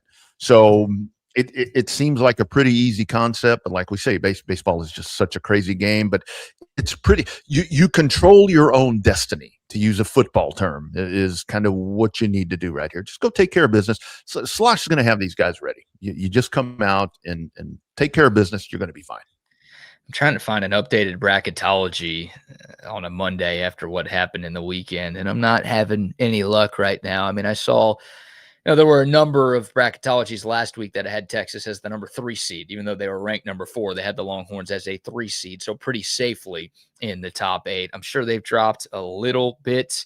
But again, if the season ended today, the Longhorns would be just fine. Barring a collapse, they are going to be just fine. And it's important. Again, it's important for every team, but this is a totally different ball club. It's pretty frustrating to watch how bad they are on the road. Pitchers aren't as good. They kick balls around. They're sloppy. They don't get enough offense. I mean, it's kind of been a theme all year long. Again, they're not the only team that's significantly better at home than they are on the road. But I like Georgia, who just won the SEC. They're 10-3 on the road this year. Like Texas A&M, who's now tied with Texas for second place in the SEC, they are 10-6 on the road this year. Like Auburn, who's ranked ahead of Texas in this week's poll. Texas did, funny enough, take 2 of 3 at Auburn. That's like the best road series the Longhorns have played this year, but they're 10-7 on the road. Florida's 11-5 on the road. Mississippi State is 9-5 on the road. Arkansas is 8-5 on the road. So like most of the other contending teams that you feel like are in the SEC have been better on the road than Texas has. And it's a little frustrating, and it's like kind of mind-boggling because we know Schloss is a great coach and there's so much talent on this team. You wonder how they could be that good in one spot and how they could be just that pedestrian in other places. But who knows? Who knows? That's baseball at times. And Texas is 3-0 in neutral site games. Now, those 3 were like the second week of the season, so it's been a long time since they've played a true neutral site game. But the goal is the game you played yesterday in Knoxville is the last true road game you have to play in 2026. If you just take care of a crappy Mizzou team, that will be the case. You will not have to play another true road game this year. And again, that's where Texas has had the majority of its struggles. So don't put yourself in a position where you have to do that anymore this year. And I think this team's got a legit shot. Just don't go to the ballpark at Arlington, and it'll be fine. Yeah, it'll be fine. Places. A lot of those big league ballparks have been houses of horrors for Texas. Not this year, thankfully. But you're right. That's been a struggle. So we'll take your thoughts. Good stuff with Greg Swindell right there. Good Texas baseball conversation. Again, disappointing weekend. The Longhorns dropping 2 of 3 to the fake UT. But like you said, it is important that they were able to avoid the sweep with that victory yesterday. And now, again, this is about as ideal of a situation as you could ask for in terms of a final opponent to tune yourself up for the postseason. The worst team in your home ballpark. Sucks that nobody else is beating Georgia right now, so you're not going to win the SEC. But again, it's the bigger focus is getting a top 8 national seed and playing your best baseball going into the postseason. Hopefully, the Longhorns can do that. All right, we will take your thoughts. The Dakota text line 512-222-9328. We'll get to some Longhorn football conversation here in a moment. What's the toughest game on the Texas schedule outside of Ohio State? We'll debate that. We've got the BBK news and why today is not so bad to get to in a moment. But before we shift gears, a few more sponsor shout outs, starting with our friends at Qualis Roofing and Construction. If your home was hit by the crazy storms that we had overnight, reach out to our friends at Qualis Roofing and Construction. Look, you might not see any water leaking into your home. And you're like, well, I don't need to get my roof inspected, but you should get it inspected because storms, rain, high winds, you don't need hail to damage your roof. High winds can cause problems for your roof. And you might have something minor going on right now that would be a pretty cheap fix to get replaced.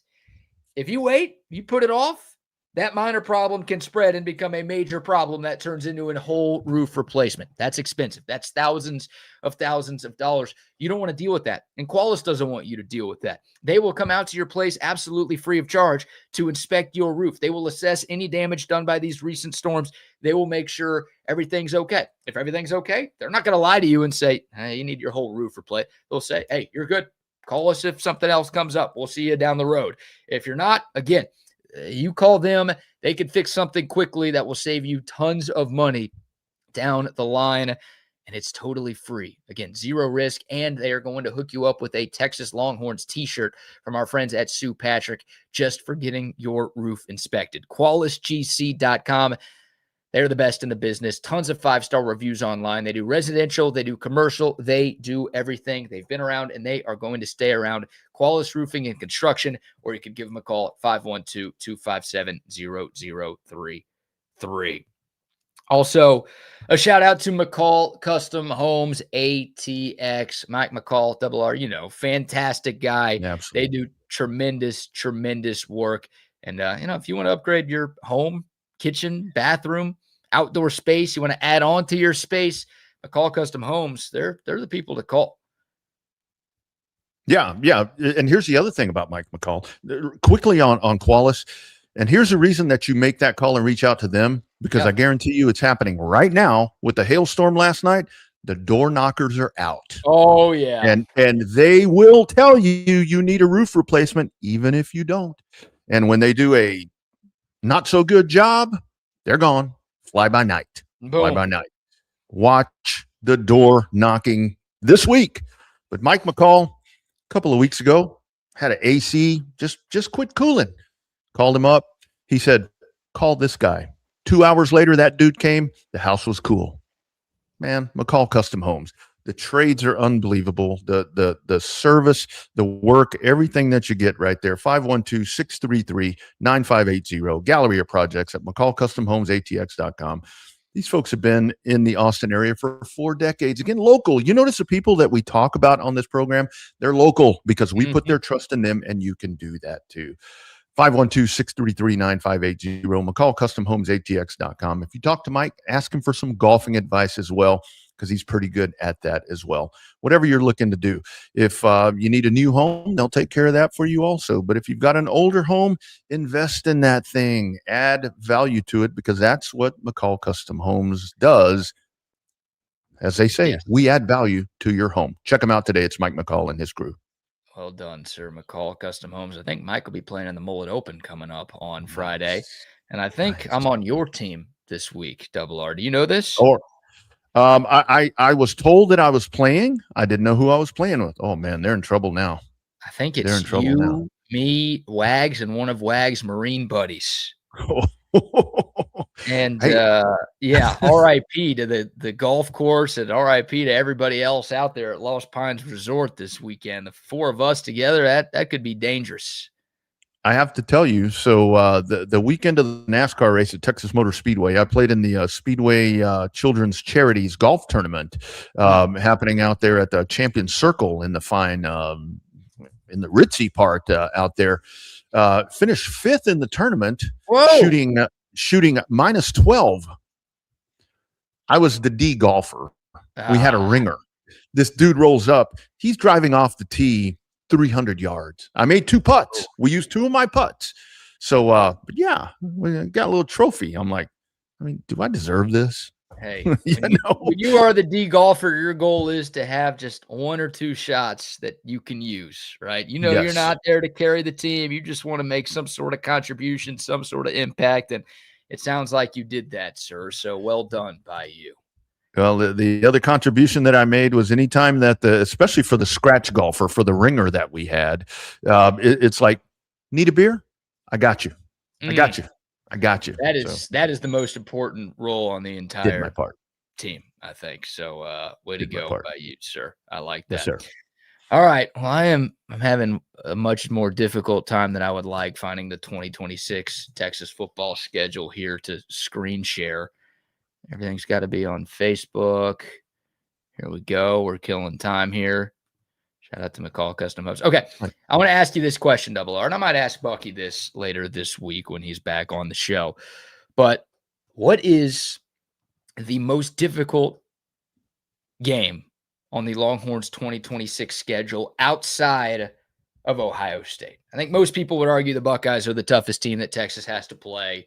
They've obviously been a thorn in the side for the Longhorns over the last couple of years. I think Ohio State's going to open up this year as the number 1 team in the country. If they're not preseason number 1, they won't be outside of the top 3. So that's an elite national championship contending caliber team. coming to town. They've got some of the best players in college football on their roster. They really don't need an introduction. Everybody knows how good Ohio State is. So I feel like if you were to survey 100 Longhorn fans and just say, who's the toughest game on the schedule, the majority of them would pick Ohio State.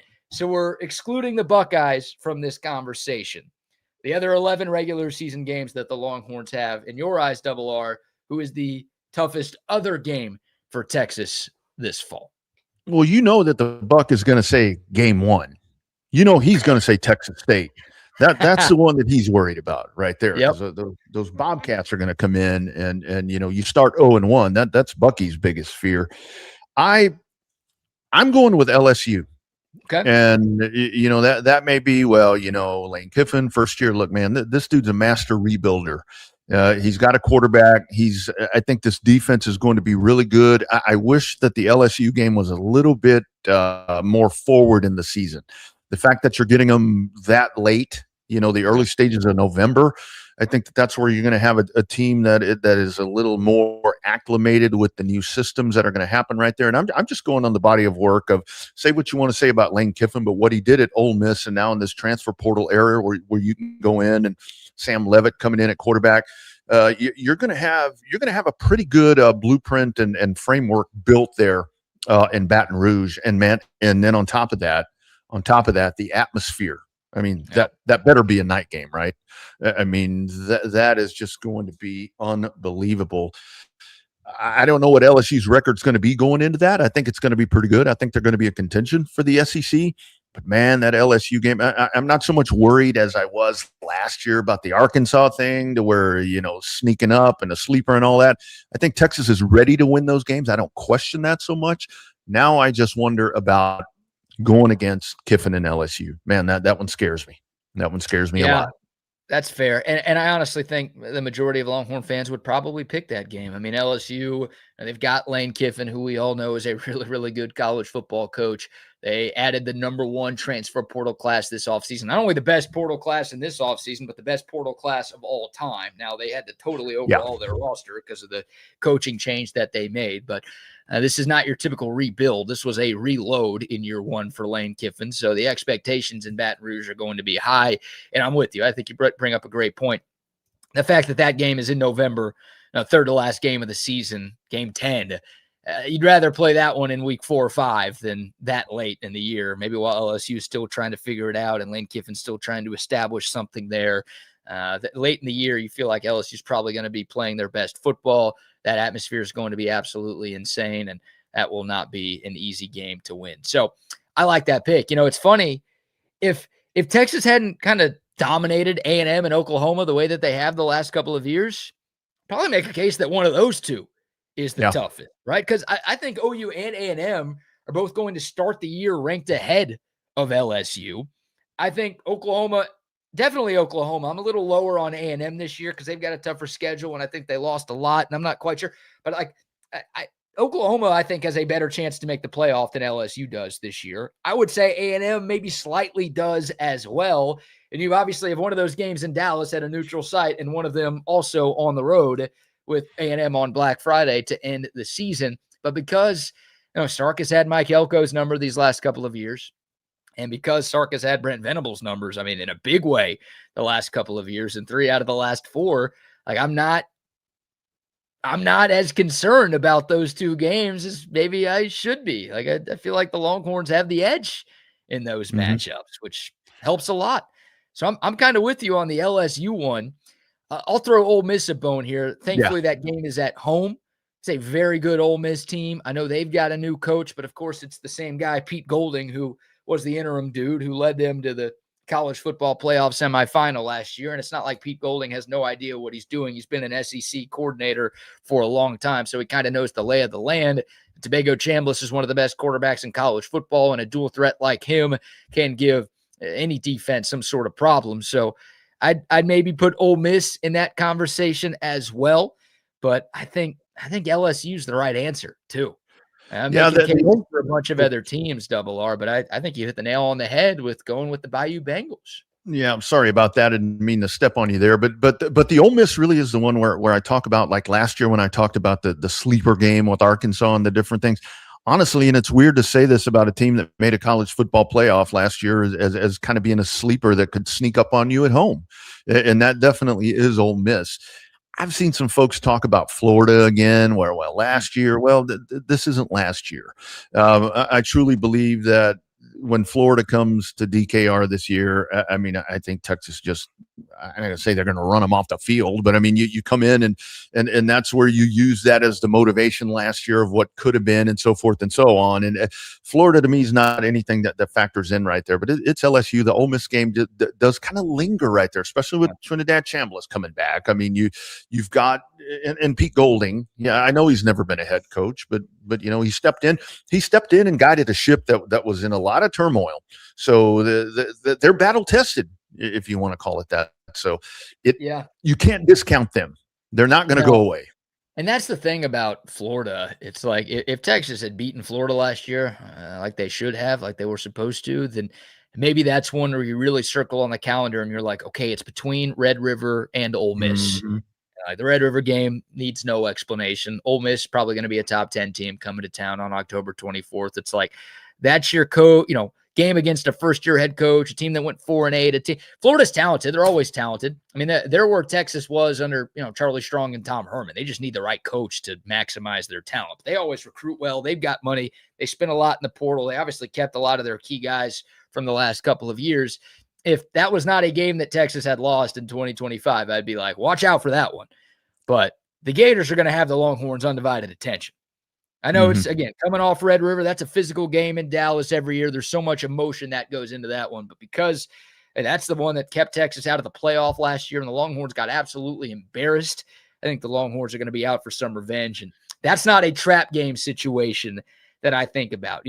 Maybe at Mizzou, if Mizzou's not so good, and thoughts and prayers with Ahmad Hardy. What a horrible story that came out overnight. Ahmad Hardy, who led the SEC in rushing last year at Mizzou, was shot at a concert in stable condition, but no idea what, thankfully he's okay. No idea what it means for his football career this year, long-term, whatever. Awful, awful situation. But like that one being the week before LSU, it's one that scares me potentially a little bit. And then the Arkansas one between LSU and A&M. Just Arkansas is so bad. I don't know if they're good enough to pose a real threat there. Those are kind of two more trap games that I look into.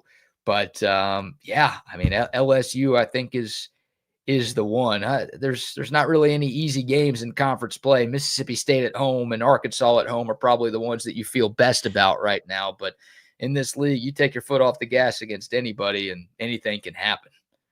I think one that's going to be pivotal to watch, and especially the way that the schedule lays out, is, I mean, if you kind of want to take this back to last year with the Florida game where, you're back on your heels and you're asleep and you let the train pass you by, maybe you look at that Tennessee game. You've got the start of the season where you're at home. You're at home for 3 straight, and one of them being Ohio State. I mean, you come off of that, and then you're going to go on the road to Tennessee. I mean, that could be the one where you have your trousers down, and that could be the Florida game. But you don't want to let that happen because you learned that last year. You don't go into that game unprepared thinking you're just going to walk in and take care of business. Excuse me, Double R. No, that's the exact same situation that Florida was, right? Conference opener, on the road. Like, obviously this year you hope Texas doesn't have a loss. They'd already used a mulligan with that week 1 loss to Ohio State last year. You hope they don't worry about that this year. But yeah, I mean, that's the Checker Neyland game. They've already announced it. That crowd's going to be absolutely insane. There's a Tennessee team that was in the playoff 2 years ago. Now, we talked about LSU. It's like you wish you were playing them early. You're glad you're playing Tennessee early because they don't know who their quarterback's going to be, and they've got a lot of changes on their roster. It may benefit you to get to play them in September versus November. But, yeah, you can't just expect to waltz in really anywhere on the road in the SEC and win. I mean, Texas barely got by Kentucky and Mississippi State last year, who stunk. This year's Tennessee team is a lot better than those two squads, and yeah, that's going to be a crazy, crazy atmosphere. So you've got to be buttoned up, and you really don't want to lose that game because you've got your bye after that before OU. That's 2 weeks to think about a loss too. That is never a fun thing right there. Well, and you talk about bye weeks and being on the road and so forth, and that LSU game. I mean, for Texas in November, you better pack your turkey and dressing and everything with you because you're on the road most of November. Yeah. And that's where that LSU game falls in. So I think it's definitely LSU, the one that you have to, but nothing is a cakewalk. Right. That's the Yeah, thing with you asked this question on May 11th, right? Like the answer, LSU could suck. Maybe it is going to take Lane Kiffin some time. By the time you get to November, we could be talking about an LSU team that's like, I don't know, what is that, game 10? So 5-4 on the year, or 6-3, where it's like, oh no, they're not a playoff contender. Oh no, they're not an SEC championship contender in year one. And they went out and got Sam Levitt. Guess what? Sam Levitt got hurt again. So it just didn't all come together the way that LSU hoped. Different conversation now than it obviously will be when we have that more information. But I'm with you, man. I think LSU on the road is the toughest non-Ohio State. Buckeyes are number one for me, even though that's at home. But LSU on the road, I think, is number two. Or on the flip side, LSU may be 8-1 or 7-1 or whatever it is. So you just don't know. You just don't know. But dude, that atmosphere is just going. Oh my goodness! If you're a Texas fan who likes to travel, and I know we've got a bunch of great listeners who like to go to these road games, you've got some great trips to take this year. And LSU, Texas was supposed to play at LSU in 2020. Obviously, it would have been a non-conference game at the time. It was part of the home and home after 2019. COVID shut that down. So I know a lot of Longhorn fans have been chomping at the bit to get to Death Valley. Tennessee's another one of those games where it's like, dude, that's like, I've heard from so many people, that's a place you need to go catch a game at some point. Obviously, the A&M game, you got to deal with the weirdos in College Station, but to be a part of the Lone Star Showdown, that's a much easier trip to make. But that's, a potential fun one there too. Mizzou, you could probably go without, but you've got some options if you want to plan a big road trip this year to watch the Longhorns play. That's a big part of the appeal of being in the SEC. It's like Manhattan, Kansas, Morgantown, West Virginia. Like, no, thank you. Some of these spots that you get to go to in this league, hell of a lot more fun, and there's a couple of great chances this fall. You can't go wrong with this SEC on locations and stuff. I was talking to a guy a while back, and I don't know how he didn't know this, but we were talking about Vanderbilt, and I said something about Nashville. He's like, "What's Nashville have to do with it?" I'm like, "That's where it is. That's where that is." Yeah, Vandy plays sports. Yeah, I didn't know that. I thought that was like in Wisconsin. That's funny. Come on, that man. Is funny. Yeah, that's obviously a sleeping world geography class, I guess. Yeah. No one who goes to Vandy is asleep in that class. That's for sure. For that. All right, we'll take your thoughts. The toughest game on the Longhorn schedule, not named Ohio State, or maybe you think some of the other games are more difficult than the Buckeyes in week 2 at home. Would love to get y'all's thoughts. All right, we'll get to the BBK news in a moment, plus why today is not so bad. But before we shift gears, a quick final round of sponsor shout-outs. Our guy, Dr. Chad, and his great team at Sleep Cycle Center. If you are a snorer or your partner is a snorer, go see our friend, Dr. Chad. Look, snoring, it's not just annoying to the person sleeping next to you. It can be the sign of a serious health problem. More than 22 million Americans have undiagnosed sleep apnea. And what is that? Well, it's no big deal. Undiagnosed sleep apnea can cost you your life. NFL Hall of Famer Reggie White lost his life in his sleep.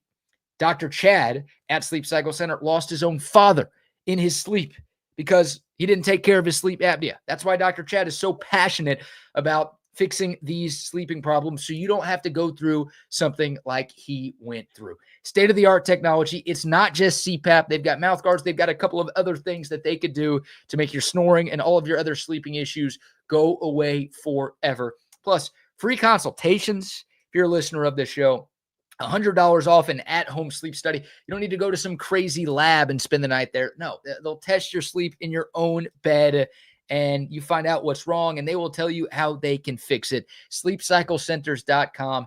Your sleep is like the most important thing you can do. Make sure it is being done the right way with Sleep Cycle Center. SleepCyclecenters.com for more information.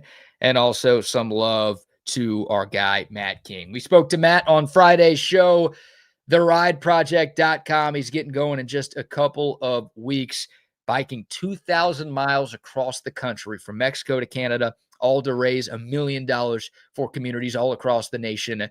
And it's awesome. I mean, Matt King's a great guy, truly an inspiration. This is not a cyclist who's like, yeah, I go on 1,000-mile bike rides all the time. So this is a guy who's never done anything close to this. He's like, you know what? I'm going to be uncomfortable. to make a difference in this world. I'm not just going to talk about being a good guy. I'm going to go be a good guy. I'm going to go make an impact.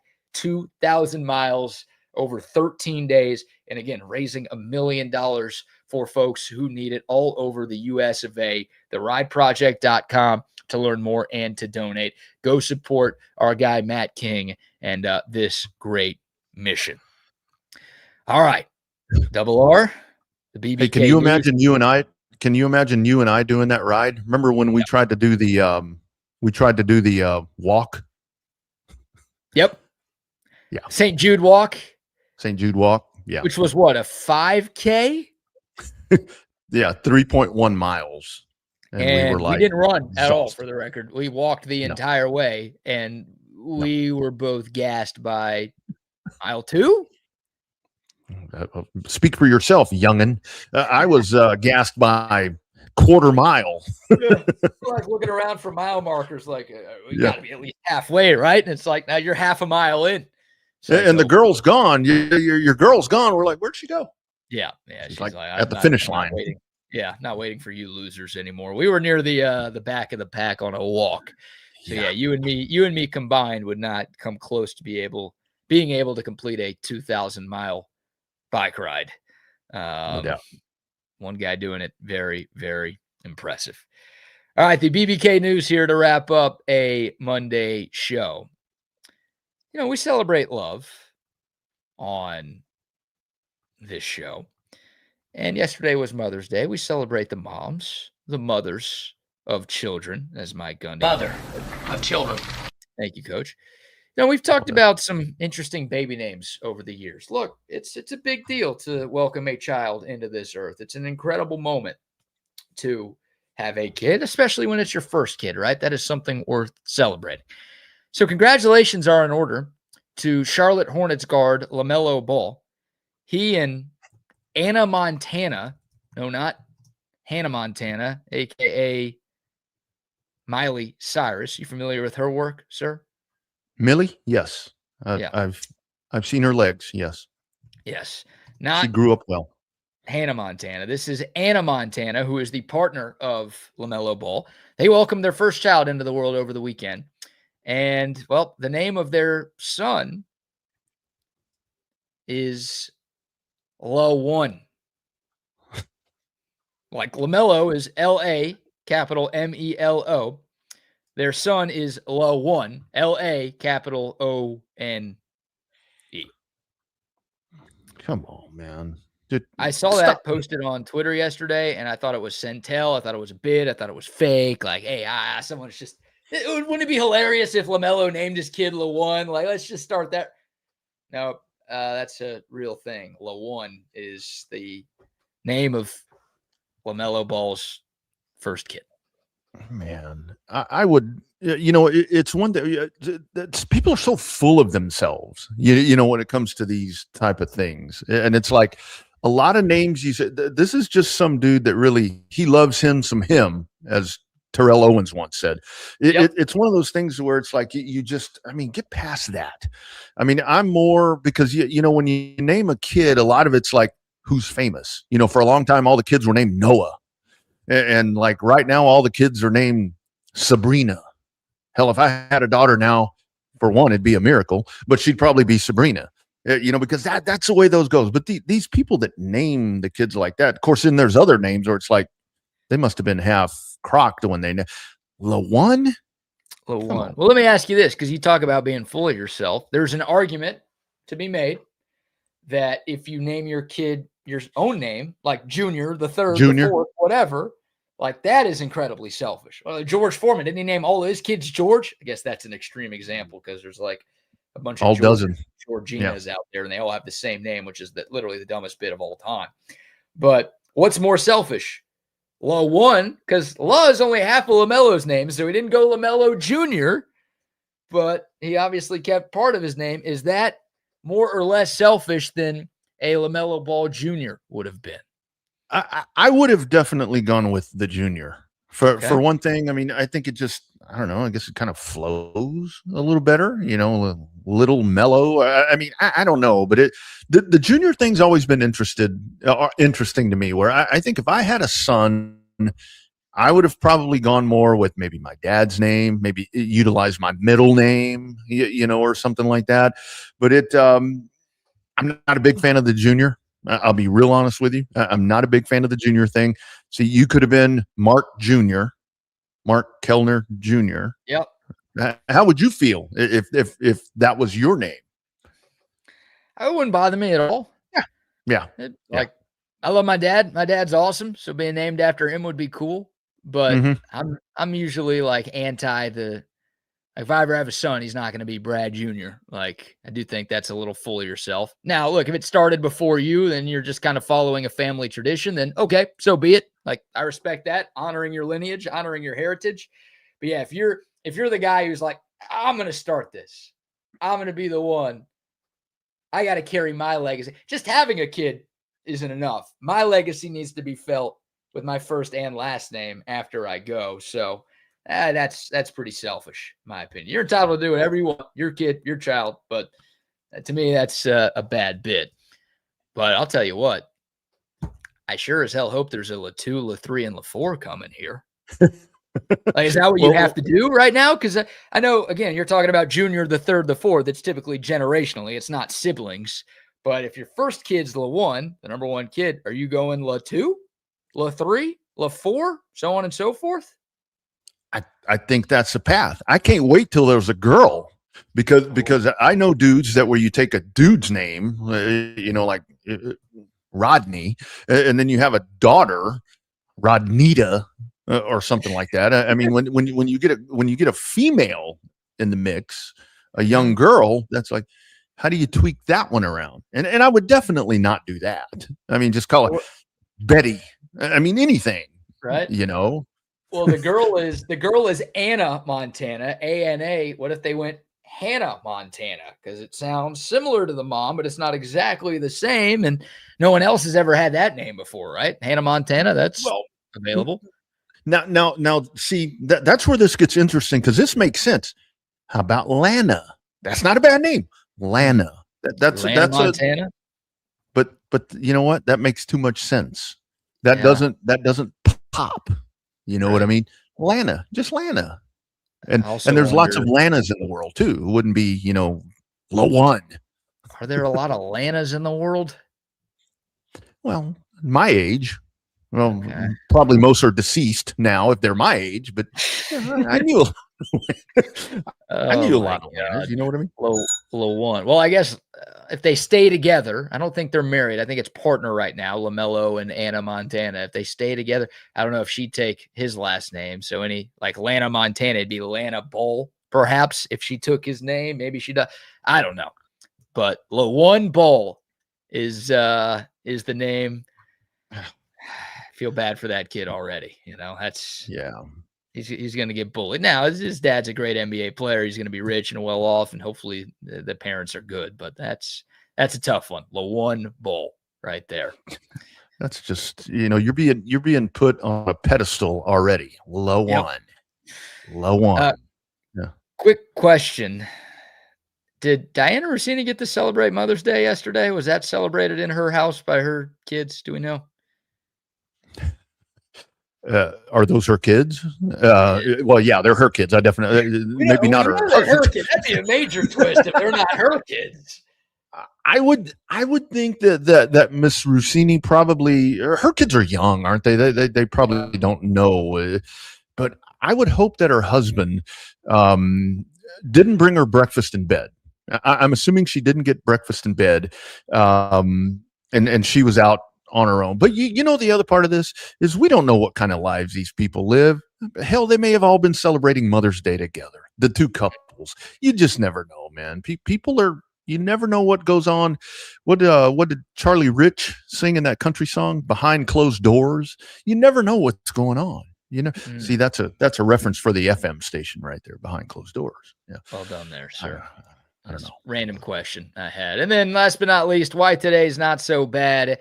May 11th, National Eat What You Want Day. I feel like for you and me, that's kind of every day, double R. Good day to indulge for those of you who want to diet. Also, National Foam Rolling Day. Not super exciting there. I don't have any hot takes with that. Some famous birthdays. Cam Newton, 37 years old. Unbelievably Wonder- bad style. Great player. Wonder what he's wearing. Yeah. Yeah. Wonder how what he's he's wearing dressed for today. his birthday. Yep. I can't believe you didn't bring this up. And when I asked you to fill in for Bucky, I'm a little surprised you said yes, Double R, because today is the 27th birthday of Sabrina Carpenter. How did I miss this? I would have worn my shirt. I was going to say, you have a Sabrina Carpenter shirt, right? I have a shirt, I have a sweater, I have a cap, and I have some socks because I'm in the fan club of Sabrina Carpenter. My goodness. You got socks? I'm slacking. I got socks. They're not like her, like she used them and like game worn socks, You're not one of those guys. Hadn't gotten that lucky yet. I'm working on that.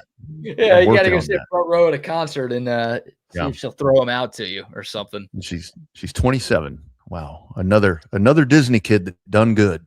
Yeah, another Disney kid that done good. And then born on this day now dead. We'll end with this one. The great Jerry Stiller, Ben Stiller's dad, of course. Frank Costanza in Seinfeld, a star in that show, a star in King of Queens. Born on this day, passed away in 2020 at the age of 92. Good classics. Yeah. Funny dude. Hilarious dude. Yep. Double R, you're the man. Thanks for filling in today, my friend. This was fun. Absolutely. Hey, speaking of funny dudes, Jerry Jones, did you see this morning? It'll be September 13th, the first game on Thursday Night Football, Cowboys at Giants. Really? Funny. Yeah. Okay, so that'll be September Sunday 13th. Night Football, right? Oh, Sunday night. I'm sorry. Okay. Sunday night. I was like, Thursday's always reserved for the defending champ, right? They always get the Sunday Night Football. My bad. Okay. All right. Well, should be a win. The Giants, they're on the come up a little bit, but I like opening up the year with the Giants versus a lot of other teams that you could have to play. So there you go. Yeah. Cowboys, Giants, Sunday Night Football in New York. Feels like every time those two teams play, it's on Sunday Night Football. So it's only fitting that it's going to be in week 1. There you go. All right. Good stuff, my friend. Thanks to everybody for tuning in today. The Buck and I will be back tomorrow. Y'all have a great rest of your Monday. Happy belated Mother's Day to all you moms out there. And thanks again for tuning in. We will talk to y'all tomorrow. Welcome. No crotch shot, unfortunately, for the people today. See y'all.